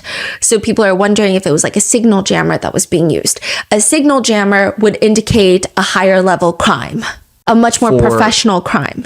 To prevent someone using their cell phone, calling the cops, or to disable the security systems. But then he's like just walking up to the doorbell camera and just ripped it off the wall. Yeah. So a lot of people thought it could be the cartels that are doing this. What? Yeah. And I just don't know why. I think the cartel conspiracy in theory came from the fact that Nancy needs certain medications and because Arizona is pretty close to the border. I think that's about it. I think there was like a tip that maybe she was in Mexico. I don't think that tip was verified. It seems like the authorities have spoken to Mexican authorities and it does not seem like she is in Mexico, at least as of right now. And just the crime does not speak like cartel. Cartels typically, when they're in the United States, they like to run under the radar. I mean, this is like their business. And when they want to take someone out, usually it's someone involved in the cartel. It's someone that's associated and they're really professional. So people are saying, like, if a cartel is coming up to your Google Nest, your camera's getting spray painted before you can even see their face. And everyone is like, is this an amateur? Is this not an amateur? And then once you say it's an amateur, people are like, well, they haven't been caught. So is it not an amateur? Nobody knows. So what does Rio Rico Man have anything to do with this? And why is he detained? Rio's mom is insistent with authorities and later with the media that her son-in-law, Rio Rico Man, has nothing to do with this. In fact, he was at home Saturday and Sunday, the day that Nancy was taken. He was at home an hour away in Rio Rico. On top of that, he knows nothing about Bitcoin, so She's asked, did he ever say anything about Nancy? Nothing. We never, like I told the FBI, the investigator, if I knew anything about her, I said I saw her on Facebook, but I didn't read what was going on with her because I didn't know her and I didn't have like the right to. I mean, I didn't want to read the story. I just go over, keep on going, you know, on my phone because I don't know her. They're just invading my property. You know, I told them they're going in and out of my house, taking a lot of pictures and everything. I mean, like I told them we're not hiding anything. I gave them permission. You can go and search. There's nothing in my house. You won't find anything because we don't have nothing to hide. They broke in my house without a warrant or nothing. They broke my door. They went in my house. My son was playing on Nintendo. He had his headphones on. They got him, put him in handcuffs and took him outside. This is not Rio. No. Rio is her son-in-law. This is her son. Actual, yeah. Right. And then Rio was out. He got stopped at a traffic stop with her daughter. Rio's wife. And Rio's wife. And after 5 hours of being detained, Rio Rico Man is released. And he does a few interviews where he states the whole thing was just bizarre. He says he has no idea how he even got involved in all of this.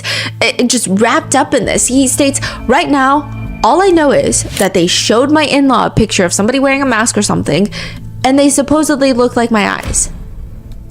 That's insane. He says he was honest with authorities. I told them I work in Tucson for GLS, which is a delivery service. So he does DoorDash and GLS. I might have delivered a package to her house, but I never kidnapped anybody. He says being detained was terrifying. I felt like I was being kidnapped. They didn't tell me anything in the beginning. They held me against my will. They didn't even read me my rights until 2 hours later. He says he kept telling them he's not involved, and he thought, quote, what the fuck am I doing here? I didn't do anything, to be honest. I'm innocent. I hope they get the suspect because I'm not it, and they better do a better job and find the suspect so that they can clear my name. I'm done. He says he wasn't given a proper reason why authorities thought it could be him. He has an attorney now who has come out to state that his life has been altered, quote, and now they're living day to day. They're living in fear. So the first thing I'd like to see is Sheriff Nanos and the Pima County Sheriff's Office come forward and say, Rio, this was a mistake. Rio is not a person of interest. He's not an investigative lead. We messed up. We need to see some accountability, obviously. So this was from the state? Yes. Wasn't feds? Or at least it doesn't seem like they were involved in the detainment. I don't know if they okayed it, if they were in the know, you know, but Rio has not been formally nor publicly cleared by the sheriff or the FBI as of right now. So he could still be involved. There's just not enough for an arrest, or he could not be involved at all, which is what more people are leaning towards. So this is all we know. Yeah.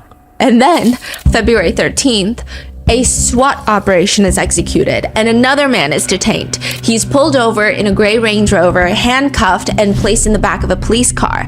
His Range Rover is then covered with a tarp. So a lot of people thought that he died, like he self-exited. There was like a rumor going around, but they just used the tarp so that they can open the trunk. And I don't know if they're looking for someone, but they don't want the public to see whatever they find. So it seems like a very serious operation. This is not like a little search and stop or traffic stop. Like this is he got swatted.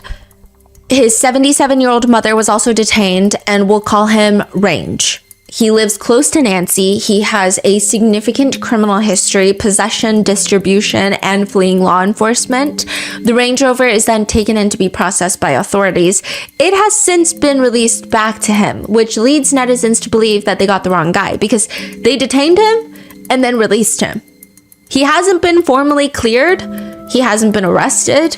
But because of the intense SWAT presence, everyone thought that this would be like a more fruitful arrest. But it wasn't. And so now netizens are confused. Some of them are wondering online, quote, are they just randomly detaining and questioning people at this point? Like anybody who matches the physical description is being detained now a month after the event? Now, because so much time has passed, netizens have found another lead to grasp onto, which is the neighbor theory. There is a neighbor that lives nearby. We'll call him Neighbor Man. He lives, according to him, 15 minutes away. And it's odd because he has been driving to Nancy's house, nearby Nancy Guthrie's house, to participate in interviews of the locals. People have started comparing his face to the masked man on the doorbell footage, and they think that it looks like him, which, I mean, you can't really tell. Also, every time he does an interview, a press interview, he's wearing sunglasses. And so everyone's like, we want to see your eyeballs because we only really see the doorman's face eyeballs. He's just a Why would guy. he like his interview is really off? Yeah, he just starts talking about and comparing the case to bombings, other major crimes. He speaks about law enforcement ranting at the fact that they're at basketball games. He's asked about what he thinks happened, and he goes on a whole tirade about pointing the finger at Tommaso. He thinks it's Tommaso. I have a premonition that the son-in-law has something to do with it. Not sure exactly what. And he's just, okay, one interview, no one said anything. But he shows up in a lot of interviews, like random segments with random creators, random TikTokers, random news anchors, he's everywhere. And so everyone's like, why is he inserting himself into this investigation? One comment just reads, my gut is telling me it's you. I mean, he is an very odd individual. Maybe he thinks this is his 5 seconds in the limelight. I don't know, but not any of this is particularly damning, but it is very weird. There is also another picture where he's wearing this very distinct ring. It looks like a high school ring, you know, those like graduation ring. Yes. And in the gloved photo of the doorbell camera, when he covers his hand, it looks like there's some sort of crease that could indicate either a crease or a bigger ring. That's not like a wedding band. So people think that's odd. And that's really it. That's all we have. We don't really have anything else. Everything else are more speculations, more rumors, more unauthenticated information. There's also conspiracies about why the FBI would not take over this case if it's a kidnapping. So there's a few triggers that a case has to hit in order for it to be in FBI jurisdiction. So you have to have a victim that's transported across state lines, or an offender who uses interstate commerce like mail, phone, and internet, which happened in this case, or a crime on federal property or like a federal agent. What do you mean mail, phone, and internet? I guess if you commit some sort of like internet crime. And only one of these triggers has to be triggered in order for the FBI to be able to step in. But it's not a situation where they can just force their hand and say, this is our case now. And it's usually not the best for them to do that because they do need help from local law enforcement as well. So it is still Pima County Sheriff that is heading this case, but people just don't like that. People don't think that they're competent. But then, you know, you have arguments on the internet that's like, I don't know, are the FBI that competent these days? It's just no one knows anything. I mean, the authorities don't even know if it's one person, two people, three people, multiple people. If caught, they might face the death penalty because that is what Trump has been hinting at. Savannah Guthrie has gone back to New York. She actually just recently visited the Today Show. She wasn't on air or anything. She just went to go see her colleagues. And there are pictures, like paparazzi pictures through the windows, and she seems really emotional. But it seems like the investigation is still ongoing. The FBI has pulled a lot of their personnel. There's way less agents present in investigating. Interesting. Okay. Yeah, and the entire road leading up to Nancy Guthrie's house has been sectioned off. So you cannot park your SUV, as like a media station, Legacy Media was doing that. You cannot set up a tent to film like the 5 o'clock news. You cannot pose for social media pictures in front of it, right? So it's been... What was that about? You were saying someone was posing? Yeah, I think she's a social media content creator who wanted a thumbnail. Oh, okay. Yeah, yeah.